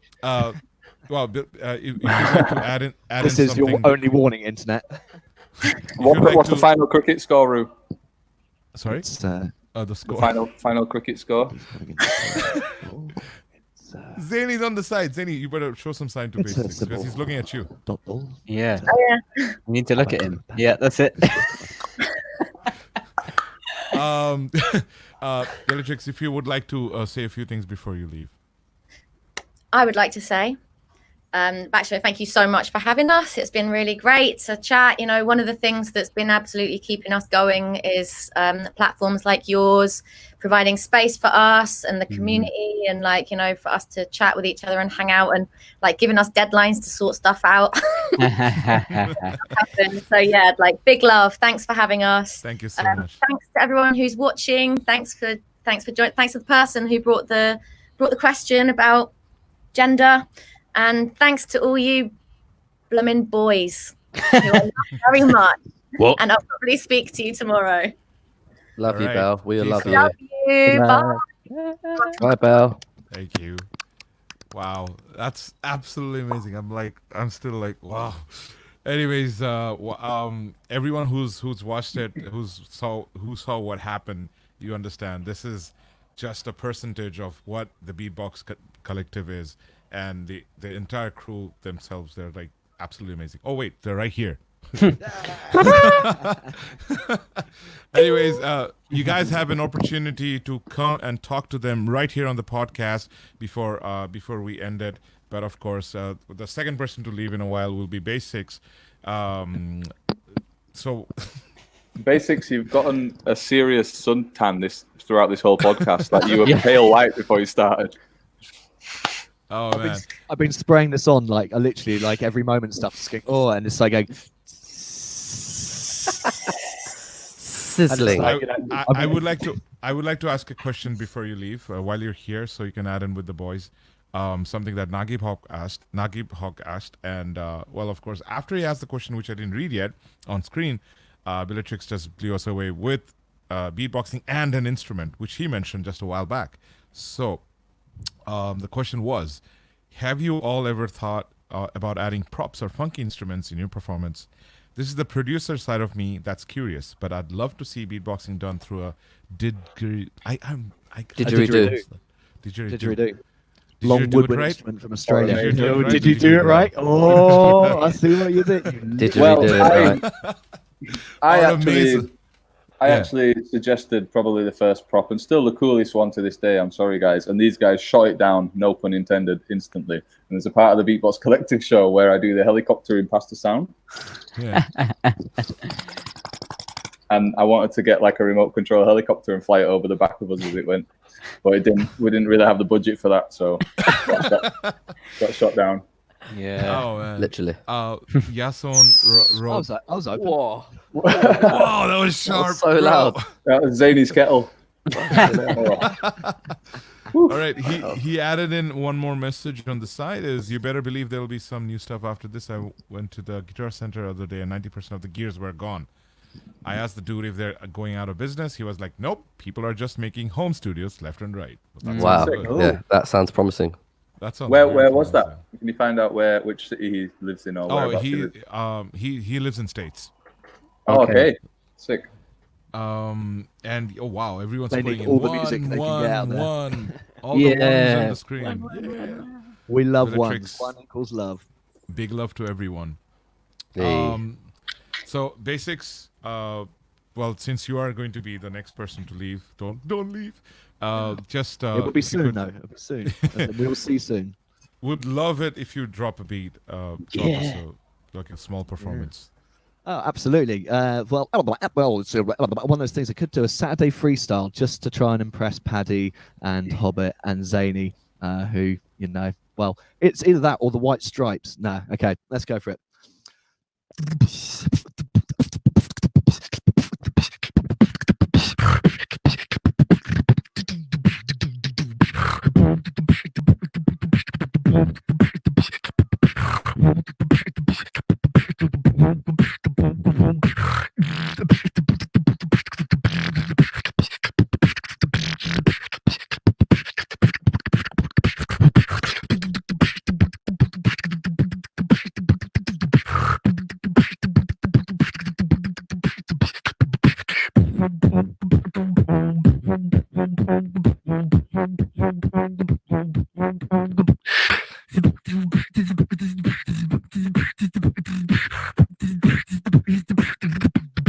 Let's go.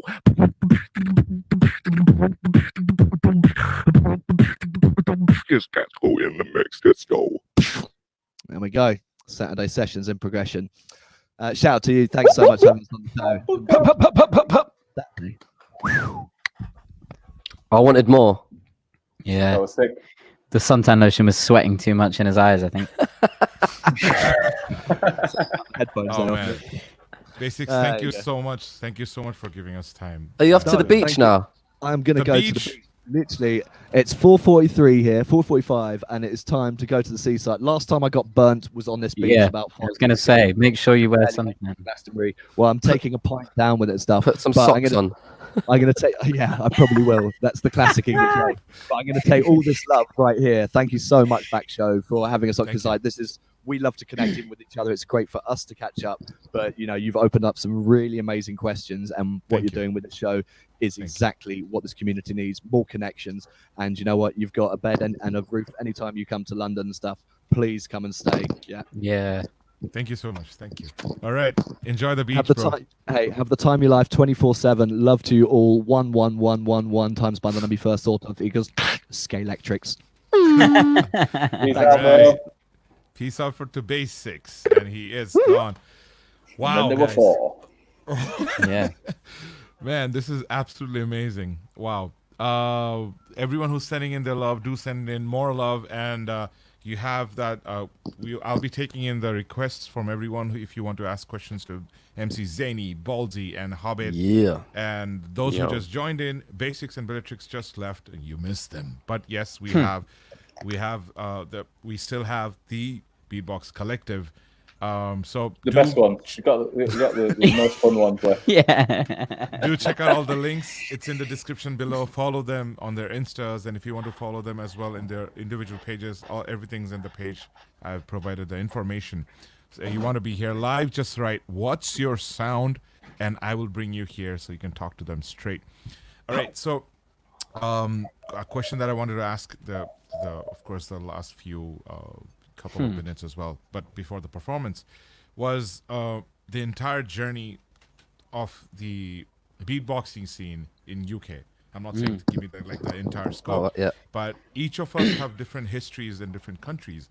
Plus, as we complete of course, the question of the UK scene, I would like to tap onto the history of beatboxing, because there are a lot of beatboxers and individuals here. They would love to know how it all began and what your perspective is. So let's start with the UK scene. So if I'll just take, so my first experience of the UK scene, I actually joined a forum online which was called beatboxing.co.uk at the time, which was like 1999 or 2000 or something like that. And that was a forum, a beatbox, which eventually became humanbeatbox.com, which was started by a guy called, it was A+, right? Yeah, He started Alex it. Chu, yeah. and that was a forum where you could upload audio clips. It wasn't even videos back then, you know, and people would discuss their beats and upload a 3 megabyte file from ShareMation, which was like the only kind of sharing platform at the time. And it used to take like so long just to upload this one clip of you beatboxing, and people would comment, and it was so positive. It's where I met Yason for the first time, like Faith SFX, Hobbit, and Shlomo. And I had no idea what they looked like. It was just through these forums that everyone was interacting. And that was my kind of first introduction into the UK beatbox scene. And that led into the first unofficial UK champs in 2004, which was started by Shlomo, and then to 2005. Which was the first official UK champs. Interjection. Who won that one in 2004? Was it Decibel? No, it was Foz. Beatbox. No, Foz. Foz won it. Foz. Pete 100% won it. No way. Got the video. Isn't that archive somewhere? Because I remember. I swear Foz won it. I saw A+ video on YouTube. I heard Foz as well, if I remember, but I don't know. I asked the question, so I obviously don't know the actual answer. I can go and get Pete. Oh yeah. Just Beatbox lives with Hobbit, so Beatbox is. Yeah, that's why he's saying it. Pete's behind the sofa, telling him it was me. No, I'm not going to say you're the best beatboxer in the world, for God's sakes. But I think we're very lucky in the UK that we've had, because the UK scene, the UK music scene is based around bass culture and music culture and clubbing culture. So a lot of the music that we beatboxed growing up was from that scene: hip hop, drum and bass, garage, dubstep, all this electronic music that was being formed. And living in London in general, kind of you're exposed to so much eclectic music, and that definitely influenced me growing up as a beatboxer in the UK scene, and it was such a big part of my journey. And yeah, that's led on to like the battling side of things, which was such a integral part of, I guess, each of our journeys. And then now, as Hobbit and Rupert, myself and Dansu now run the Beatbox Championships, it's kind of given a perspective into how that journey has really kind of evolved as a scene. And now we're kind of seeing the next generation and the new beatboxers that are coming through. And it's really, really, really proud.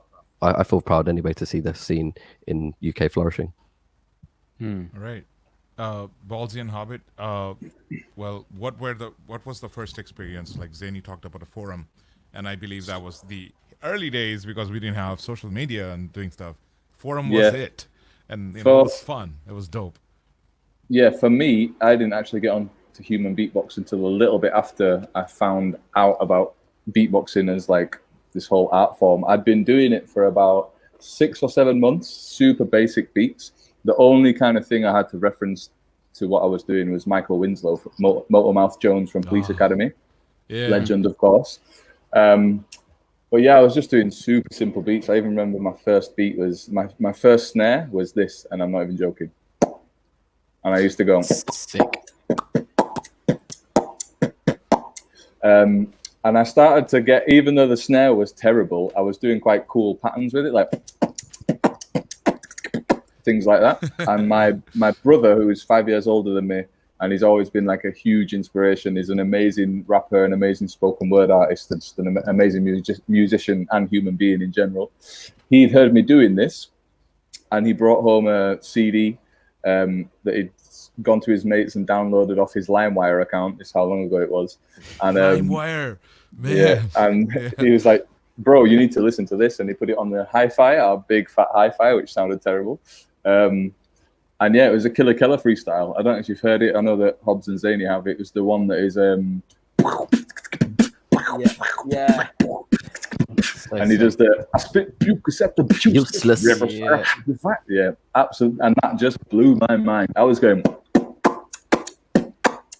and then I heard Killer Keller doing all this crazy stuff, and then I was like, what? It's an actual thing? Like, is this a thing that people? I was pretty like naive to it all, you know. I was almost like, no one's doing. I didn't even think it was anything cool that I was doing myself, but I just kind of got addicted to it.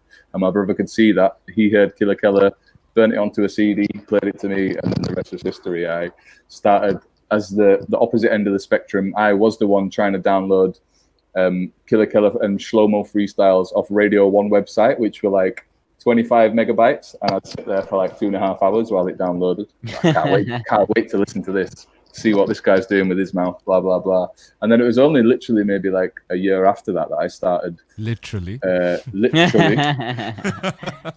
literally a year to the day that I found humanbeatbox.com, and then even after that, it was a while before I found out about any kind of championships. I remember I'd heard about the UK championships like after a year or two, and I set that as kind of a goal in my mind at that age. But I just kind of didn't even, I was stupid. I didn't look any further, and I didn't hear about the World Beatbox Championships till so late. I remember finding the videos from 2008, was it, where ZD won? Is that the one? 2007. 2007.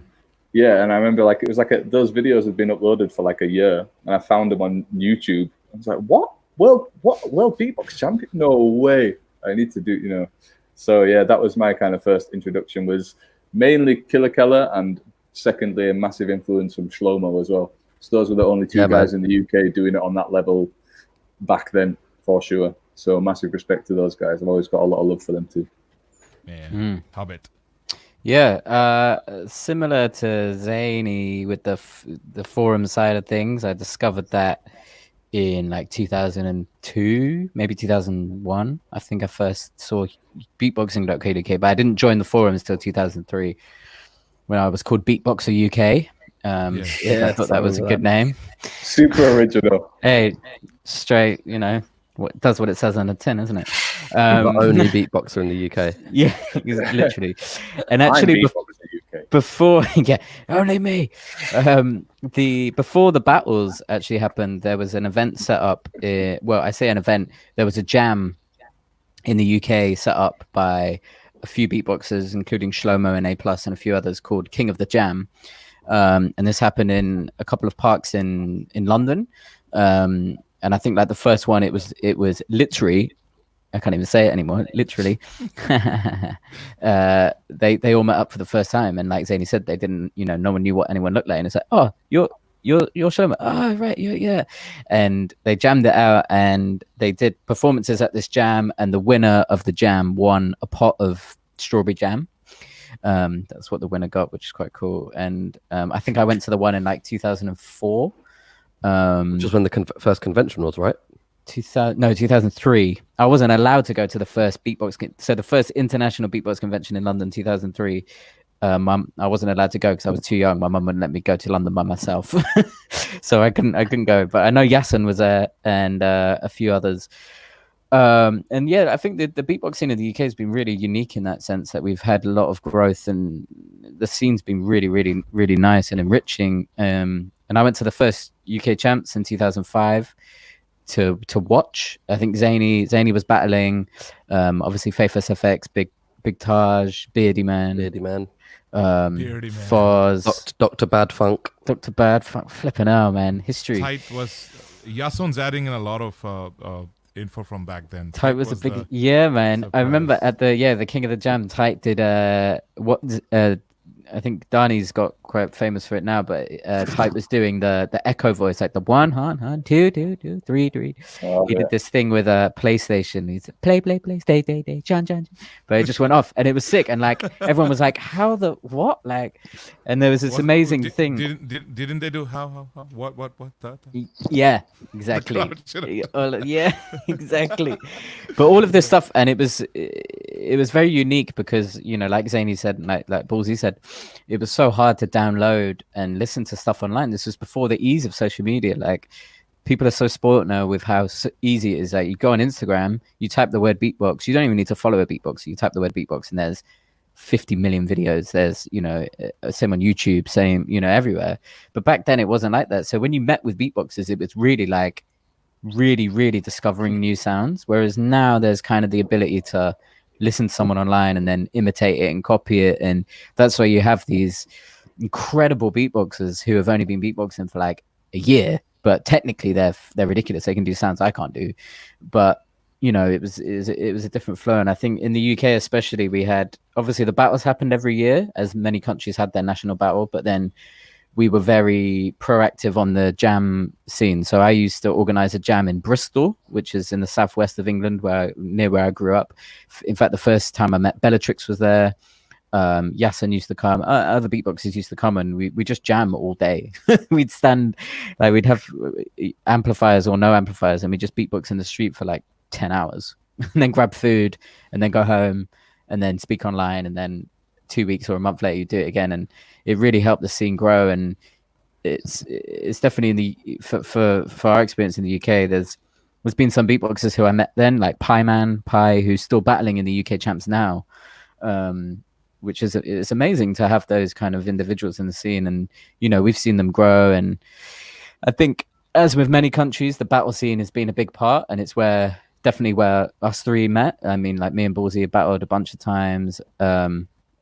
I don't think me and Zane have ever battled, not officially anyway. And yeah, but it's where, you know, it's where we've met and where we grew, and again where the collective was formed off the back of those things. But it's where friendships are grown, and you know, why the community is so strong over at this side of the world. And I think we owe a lot of those early days to how successful we have of the success of professional beatboxers in the UK. You know, there's a lot of, it's amazing that we have so many professional touring beatboxers, right. And not just male beatboxers as well. We have like a great deal of female beatboxers and whatnot, which is just amazing to have. And yeah, I'm very proud to be part of the UK beatboxing. So I think it's a really lovely family. And even now going over to the other side of organizing the UK Beatbox Champs, it's seeing the new generation coming up, but still like them really holding that torch and representing really well. And yeah, it's nice. And I think that the UK scenes, it's had such a reputation in the past that people from all over Europe really come to the UK champs, and if it's such a good feeling knowing that the French community are coming over, people from Denmark, all over Europe, and they come to represent, and it just shows the love for beatboxing, what people have, and why they support it. And I'll never forget like coming to the UK champs as a battler and just seeing people from all walks of life there. 15 years ago, Zany. Well, my days, it's nuts. Love it. Wow. 15 years ago. Decade and a half plus, so much, man. Mold.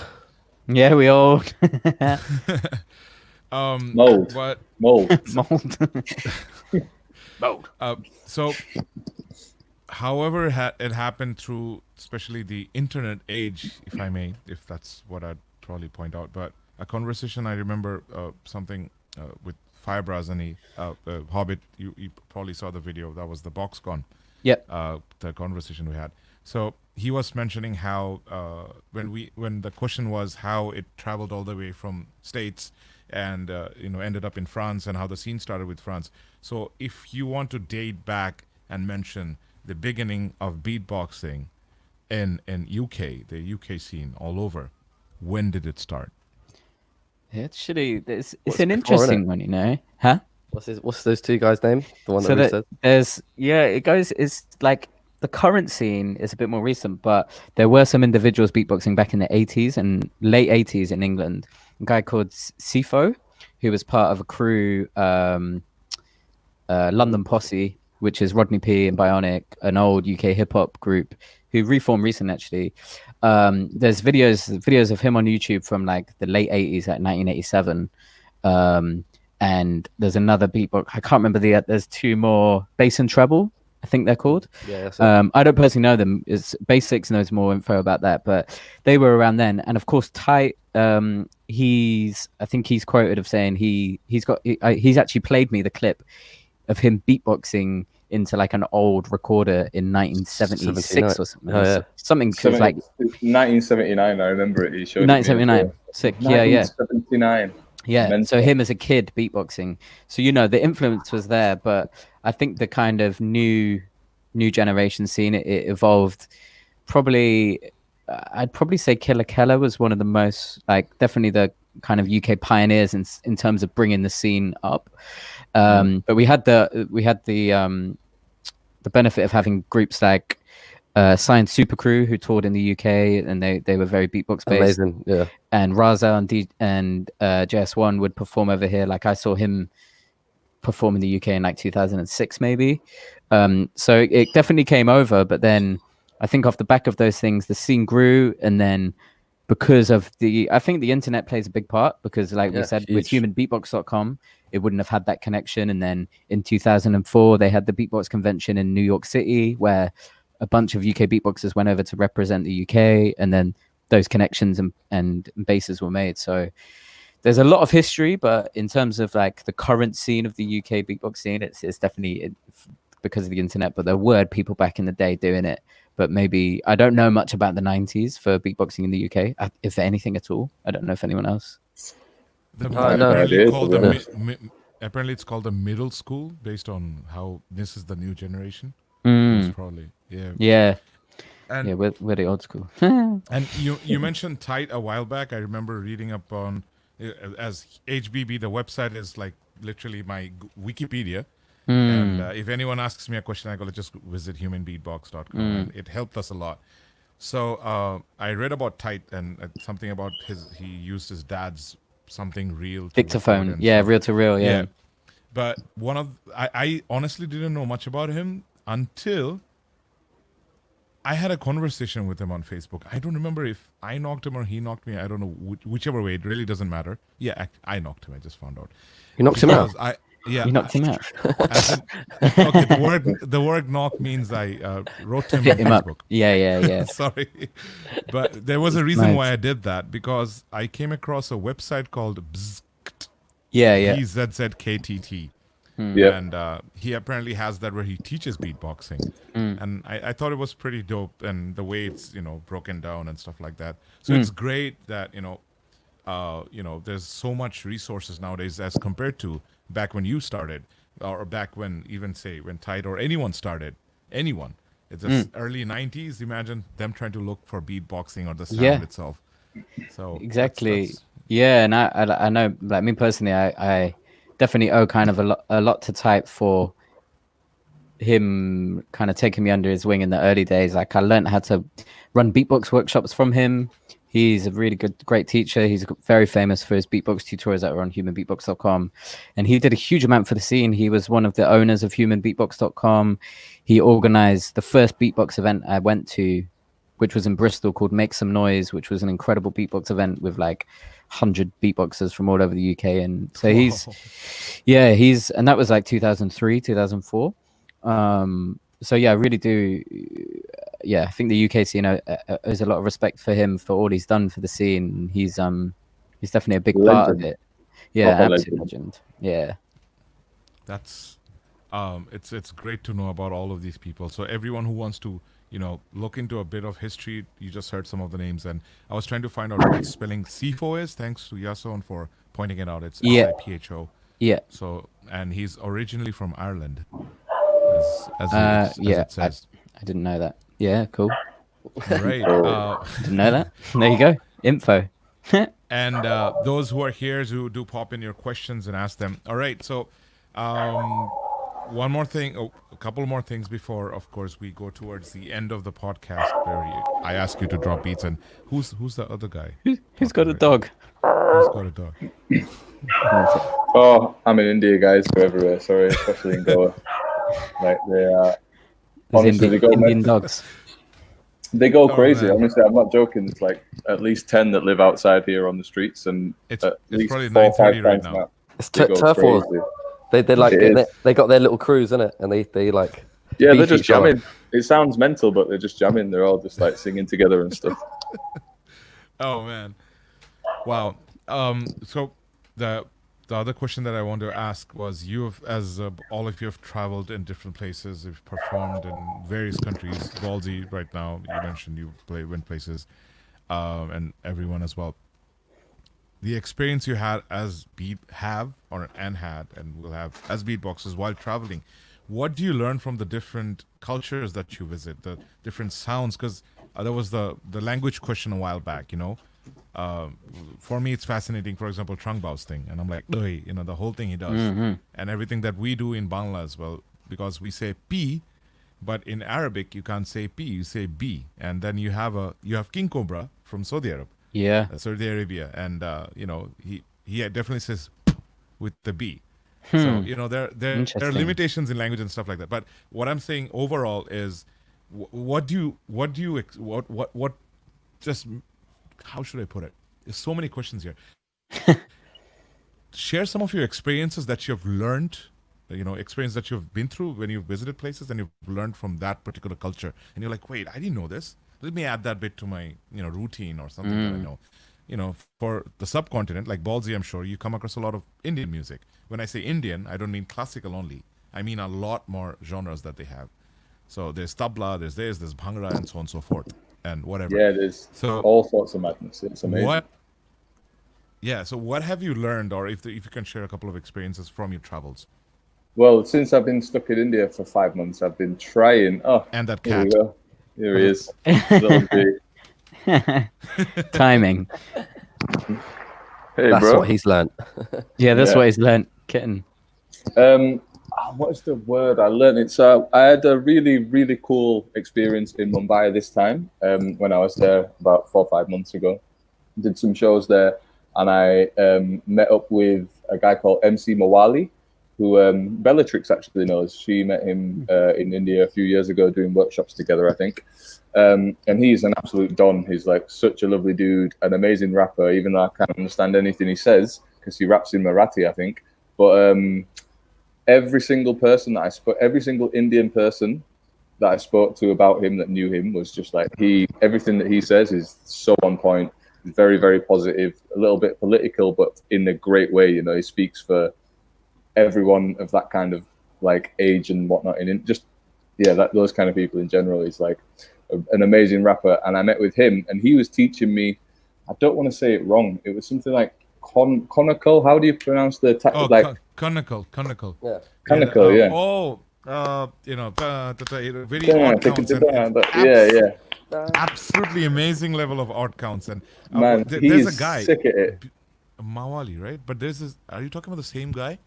No, well, MC Mawali is like is predominantly a rapper, but he just learned how to do it and is really good at it. But yeah, there's guys that are like professional. The BM something. They were at Shambhala. There's a group, that beatbox group, from India that came to Shambhala last year, and they were doing that, combining it with beatboxing and rapping and dol and tabla. It was really awesome. Yeah, it's absolutely crazy. Some of the time signatures and like the kind of musical knowledge you have to lay one of those down solidly. Like he was teaching me and I was kind of getting it, and I thought I'd be good at it because simple things like it's two different things at the same time, but this is a whole different like time to everything. So it's those kind of things that I really take and get inspired from. And I wouldn't say I actually put it into my beatboxing, but yeah, parts of it, the kind of energy of it and it just inspires me, and I don't really know how to translate it in words of how I would put it into my style, because it's not like I start doing that stuff in my style, but it definitely influences it in some way. There's one guy. I'm sorry for interrupting. There's one guy you should definitely see, and since you're in India, if you can meet him, or in the future sometime, his name. He came on the Indian Beatbox channel as well. He's absolutely brilliant. He's not a beatboxer, but he's a percussionist. Is that the dude that goes? Yeah. BZ, his name is BC Manjunath, sorry, I pronounced it wrong. And whatever he puts up with the conical thing, everything that he puts up, yes, his name's there, MC, no, it's BC Manjunath. Anyways, there are drummers, there are blues musicians, jazz musicians who actually took his videos where he's doing the odd counts, and they're playing with that. I've seen that one, yeah. It's all over YouTube and Facebook, so I'll send you guys the link for the guy. You'll be blown away. So if there's anything you want to learn, he's the guy. And I think a lot of modern age musicians are actually trying to learn from what he puts up. He puts up lessons as well, so that's absolutely mind blowing. And it's mathematics, man. So but also crazy. Similar to beatbox, that's what's incredible about it. Like no matter what, if you hear that and you want to learn that, then you don't need to go and buy an instrument. You don't need to have a big room. You don't need another person. You don't need permission from anybody. You don't need a speaker or a microphone. You just learn it, and get sick at it. And that can take you like wherever you want in the world if you get good enough. That's what's incredible about it.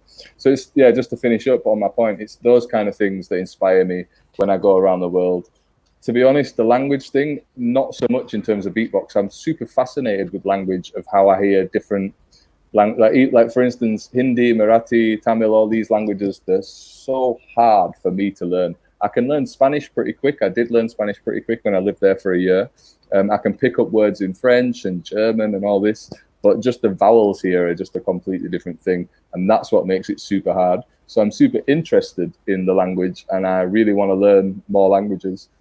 But in terms of how language influences my beatbox, I wouldn't say it doesn't, but yeah, it's hard for me to take from it. For instance, I hear Skilla and his beats, and then I hear him speaking Bulgarian, and I'm like, there's a definite connection there. Yeah. But for me, I'm not sure. If there is, I don't really notice it. Before I go to Zeni, I'm sorry, Zeni, for No just worries. pointing out. Justin Rigby just mentioned it. I was wondering about how we all get used to using our mouth muscles differently with different language and adding up to that.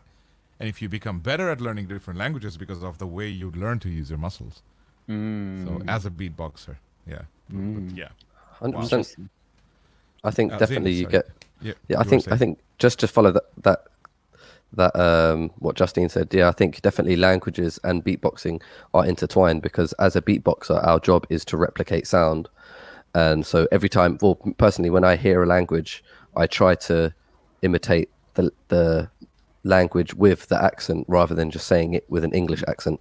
Right. And I try to sound like, I don't say bonjour because that's how English person, some English people would say it. I try to sound French. But in terms of influences of music and how that affects me as a beatboxer or a musician, coming from a mixed heritage, my dad being from Mauritius, I was exposed to different kinds of rhythms really young. There was like kind of different grooves that I use with my beatboxing and how I jam with other beatboxers. It helped me be a better musician. And every time I travel to another country, I want to hear music from that country because they could use different scales, different codes. They have different drones. And like that helps me with my production because I like to make beats.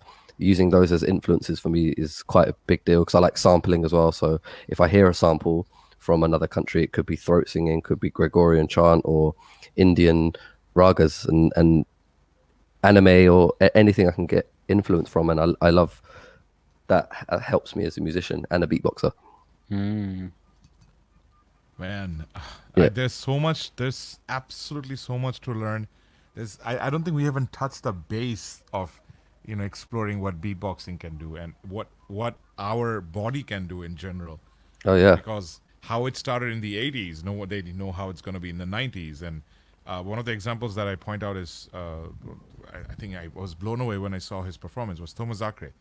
Yeah, and okay, just went off. But I guess the internet. Thomas Zachary did the dubstep thing from Skrillex's track Cinema, and he hit the notes like he did it so right with the he hit home. I'm like, what the hell? What the hell was that? But it's amazing how it's evolving, and you still feel like, wait, I think there's more, And this is something I believe as the crew that you are, Beatbox Collective. When you do What's Your Sound and the routines and everything that you do, you actually show people what's possible.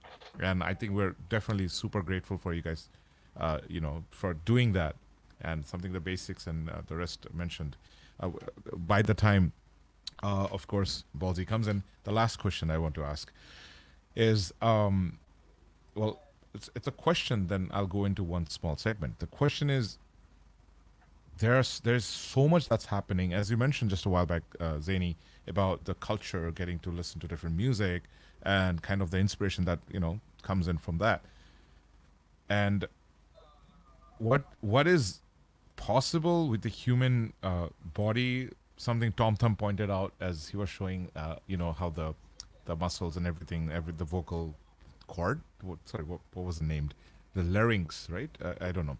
Anyways, how it moves and how all the things happen and everything.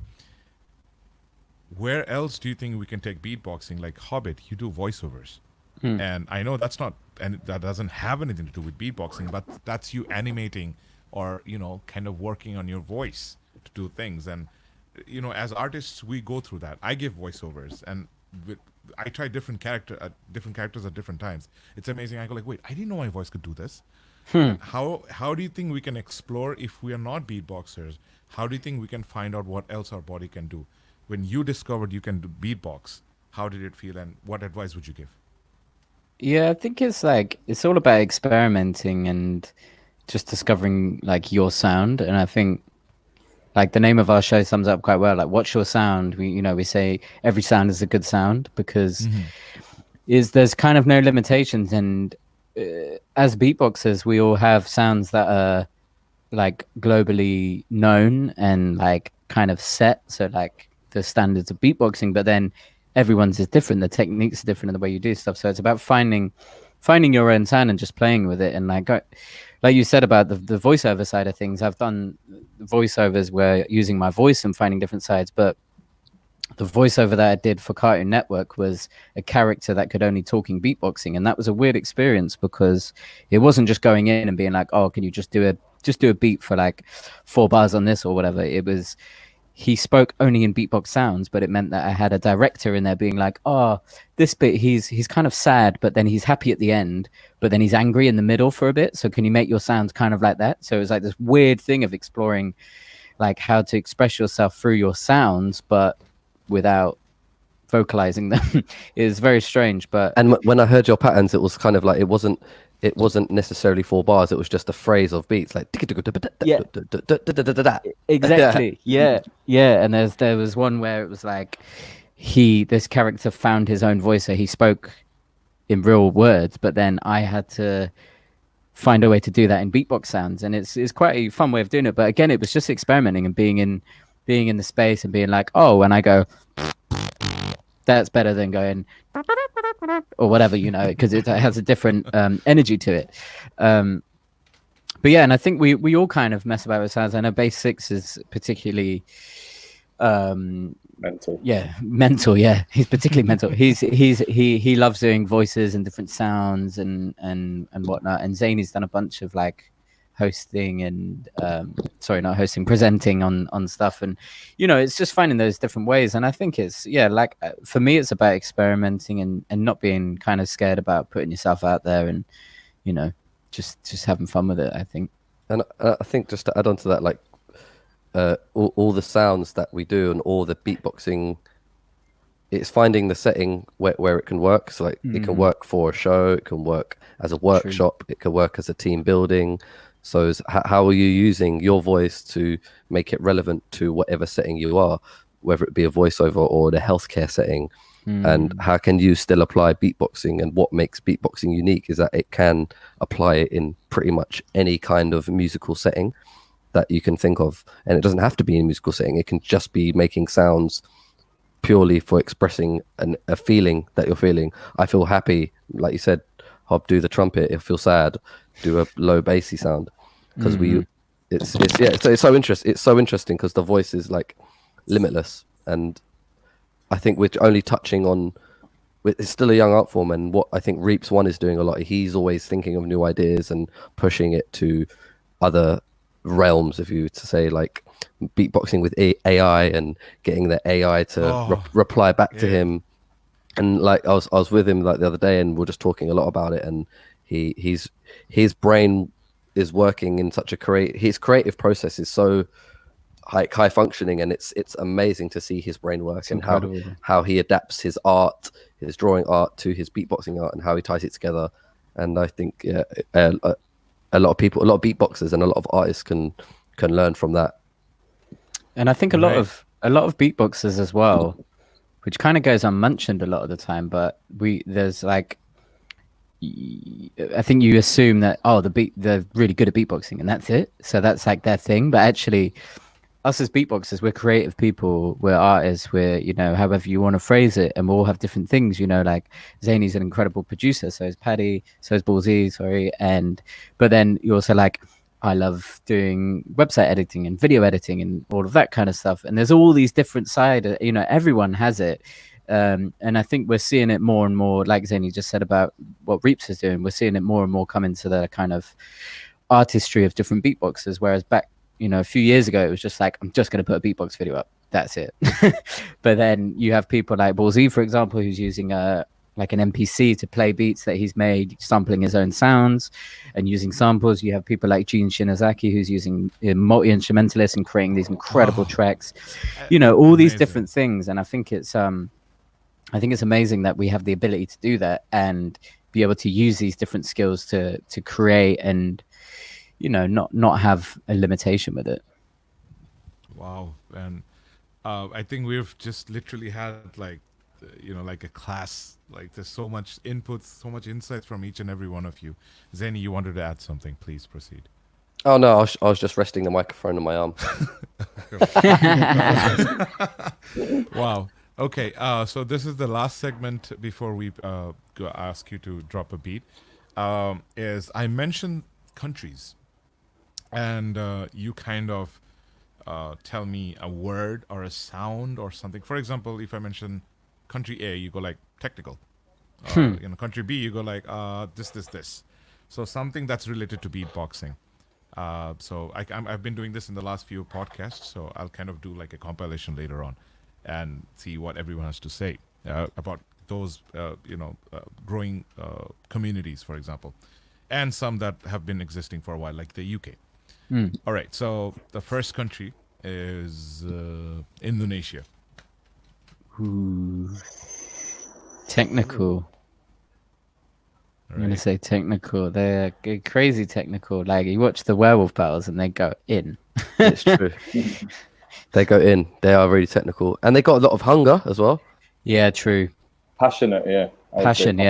They're talking about what the beatboxing scenes are like in these countries. Yeah, Is that what you're saying? yeah. Okay, Well, cool. how would you describe them at the moment based on what you have seen, heard? And there's a lot of beatboxers in Indonesia. Yeah. A lot. Yeah.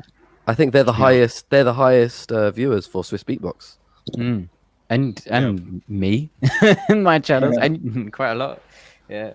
All right. Australia. Yeah. Oh, yeah. I just think of Tom Thumb when I think of Australia. I think experimental. Like, Yeah, you have, very like Tom experimental. Thumb, like very out there. You have like the Tribe, which is like Codfish Gale. Like they're super experimental and trying things that are not stereotypical to beatboxing. They've got a dope beatboxing scene. Yeah. Like, a lot of the beatboxers that I see there coming up there are incredible. Yeah. And if you haven't seen the Australian champs from last year, go check it out because those battles are super unique. They're really, really nice. They're not like normal beatbox battles. I really enjoyed it. It's interesting. And it's like different planets, man. All of them coming Yeah. together. And we speak the same language. It's so amazing. Japan. Ooh. Musical. I'd like to say when the Japanese, they are very good at doing things really well. Like if they pick up a skill, they'll like really master it, whether it be like cooking, or, like they're very disciplined and they can discipline. Very disciplined. I think they're very disciplined. Definitely disciplined. I would say maybe swaggy. They're all so swaggy. Yeah. You look at Show, how he dresses, how he performs. There's so many guys from the Shogo. I feel so bad. I've forgotten the guy's name, man. The guy is in a crew with Show. Oh, I've forgotten his name. I can't believe it. He's amazing. Tatsuya. Nah, small guy. He always has like Eto Man. crazy. Nah, Eto Man's No, a wait. diva. He's got swag as well. Kohei or Rusi? Rusi, wait, no. Maybe- Soso. No, Subscribe this is. I'm talking about. This is like maybe 2012. He won the crew champs, but he was sick. Oh, I can't believe I forgot his name. But yeah, he had some crazy swag on stage. Yeah. They all have amazing styles. Yeah. All right. Well, I can't say UK already. Okay, well, the UK. The best. How would you Bass. describe it? Bass. Like, yeah, bass music. All right. Like all the bass France. music. Ooh, Bass and vibes. champions. France. Champions. They breed champions. Who? France. Yeah, Yeah, champions. they've got and- champions on all the categories. Yeah, man. Champions and Esh. And Champions Ash.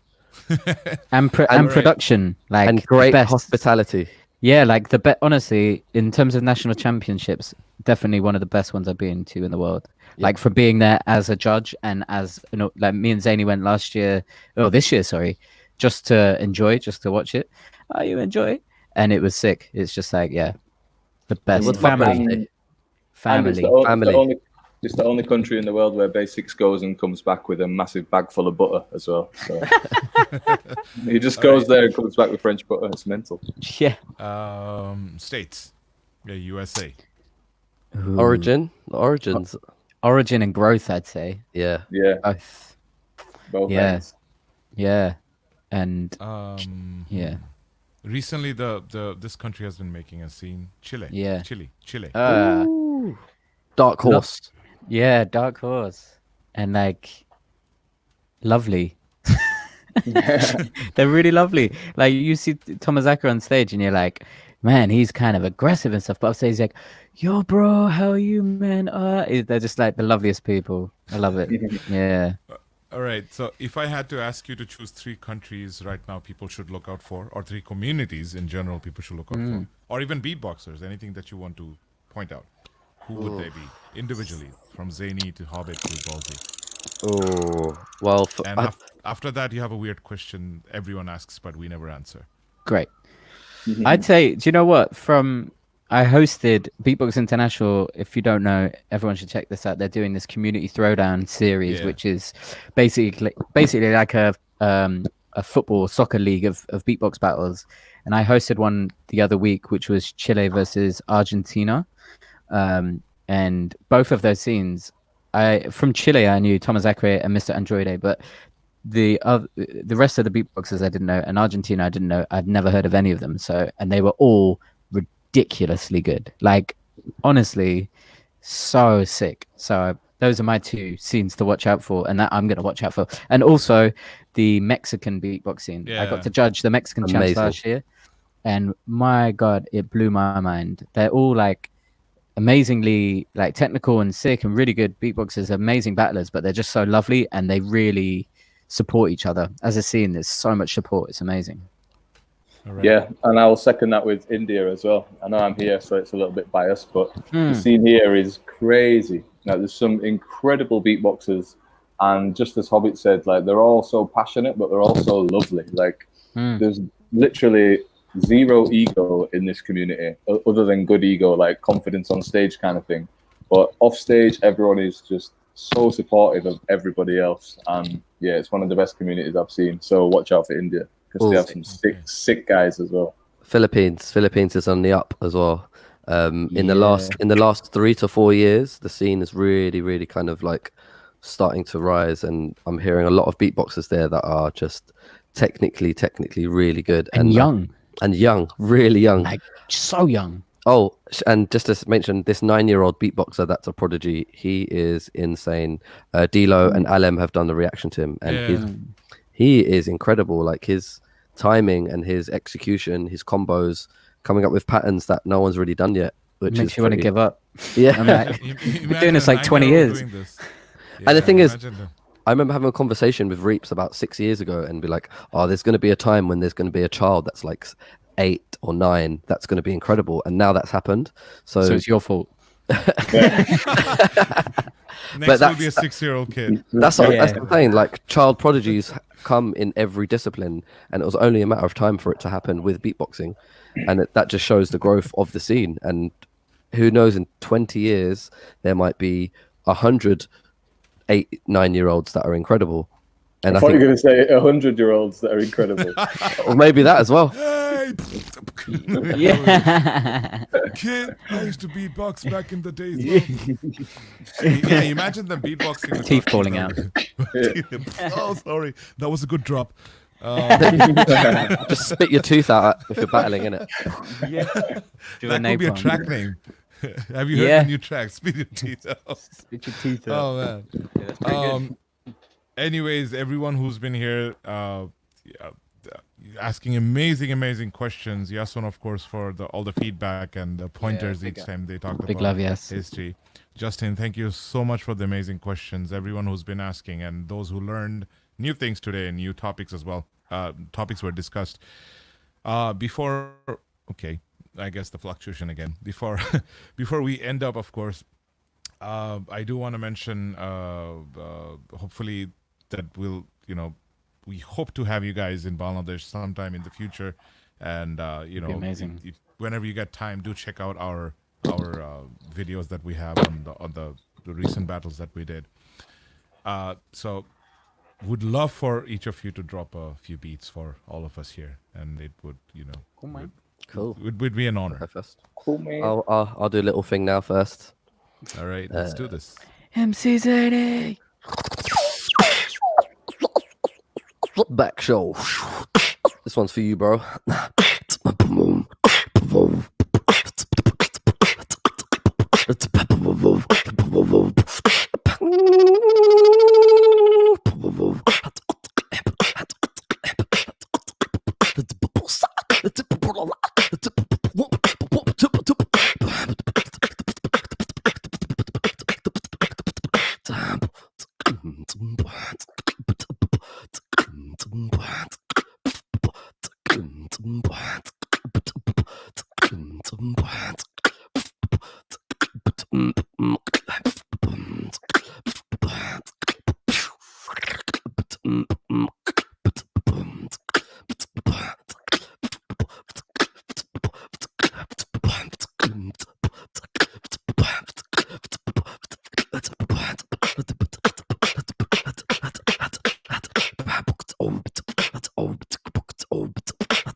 Short and sweet. And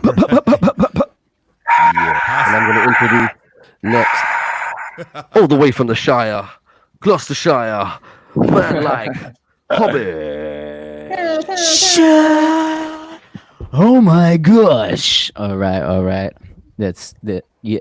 I'm just gonna turn it down. So I'm gonna go straight in. Let's go.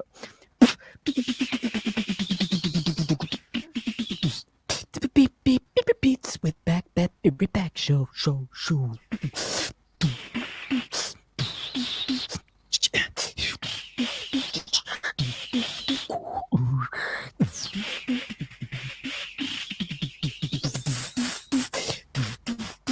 UK style.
Beats with Baksho, Beatbox Collective.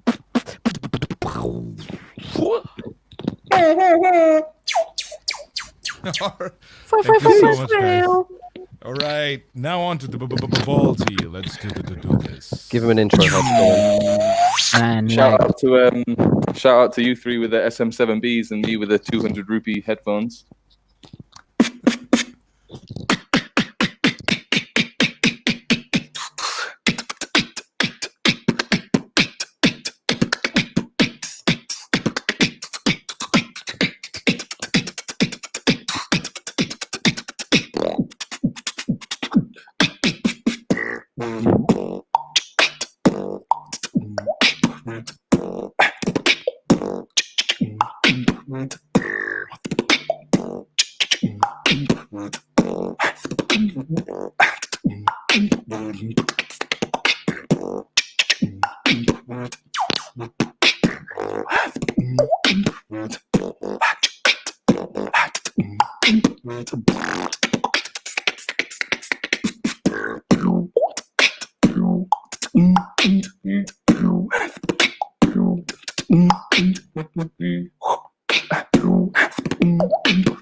Big up to Baksho.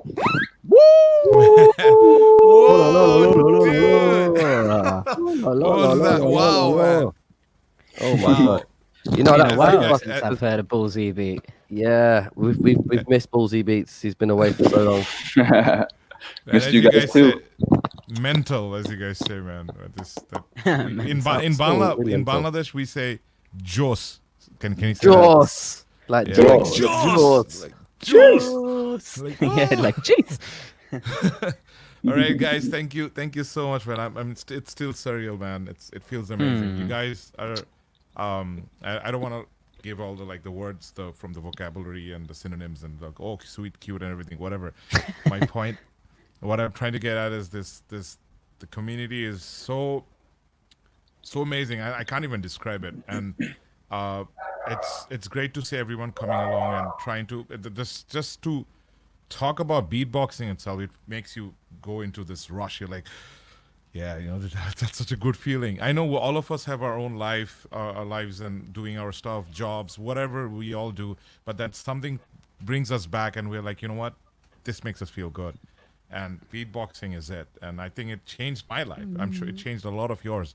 And the stuff that you guys do and the experiences that you have, you want to share with your grandchildren and the people that you meet. But thank you so much, guys. I'm super honored. We're all Thanks really for having happy. us, bro. Thank you. Man. Thank you for having us and putting on such an amazing platform for people in such a crazy time in the world. Thank you. It's massively appreciated. Big up. Thank you so much. If you would like to give a few messages to your friends or people who follow you and all the fans here before we end the podcast. I just want to say quickly to everyone that was giving us individual props in the chat. Big up to everybody that was saying those beautiful things about each and all of us. Yeah, there's some awesome comments. So big up to everyone in the comment section. I was going to say for everyone to make sure you check out the beatboxcollective.com, all the socials, give us a like, give us a subscribe. Make sure you keep supporting Beats for Baksho. And yeah, check out the UK scene. I'm gonna definitely check out more of the scene in Bangladesh, and I wanna connect with as much of you as possible. And yeah, hope to see some of you soon. Yeah, and final plug: visit thebeatboxcollective.com. Check out Watch Your Sound, our 1 hour beatbox theatre show, which is online for free for the whole of July. July 31st is the last day. Once it's gone forever, we're deleting it, and we're never going to watch it again. And you can also grab a t-shirt from the website as well. So please go, if you can, go grab one, go support. We'd love to see you in those. But yeah, honestly, bro, thank you so much for having us. It's been a really good chat. The 2 hours flew past. We had some really nice stories and stuff we've experienced and don't talk about because we just experienced it. So it's been really nice, man. Thank you for letting us have that. Yeah, man. Big up. As well. And I'm really sure you have motivated someone or a group of people right there. They're like, I gotta do this. Because that's how it happens, you watch a particular beatboxer or an artist, you're like, I want to grow up and do this. And so each and every one of you actually have that much of an impact on a lot of individuals. And I'm sure it's a blessing, to be honest, and it's amazing. But thank you so much, guys. Thank you, man. Big love, brother. Big love. Big love. And thank you, guys. This is, of course, the Beatbox Collective. Do check them out in the all the social links, everything they do. It's in the description below if you're lost. And do check out their merchandise. So I want to say goodbye. Yes, there you go. That's the logo. Do check it out. Do buy their T-shirts. And What's Your Sound will not be here after the end of the month. So you should watch it. I watched it. I enjoyed it. And some of the best experiences ever. Oh, there you go. That logo's there as well. Zany, where's yours? I don't have it, so I can't really show a logo. It's on his bus. Oh, yes. Hummus is good. That's great. This I is got my Indian Beatbox tattoo This is Sorry. Beatbox Show signing out from There you go. THC. Who's that? The Big line supporter of the people? UK champs since the beginning. Sorry. THCC, right? Yeah. Yeah, THCC. All right. Yeah. So this is goodbye from Beats with Baksho, and we have Zany, we have Ballsy, and Hobbit. So yeah, peace out. Peace out, guys. That's right.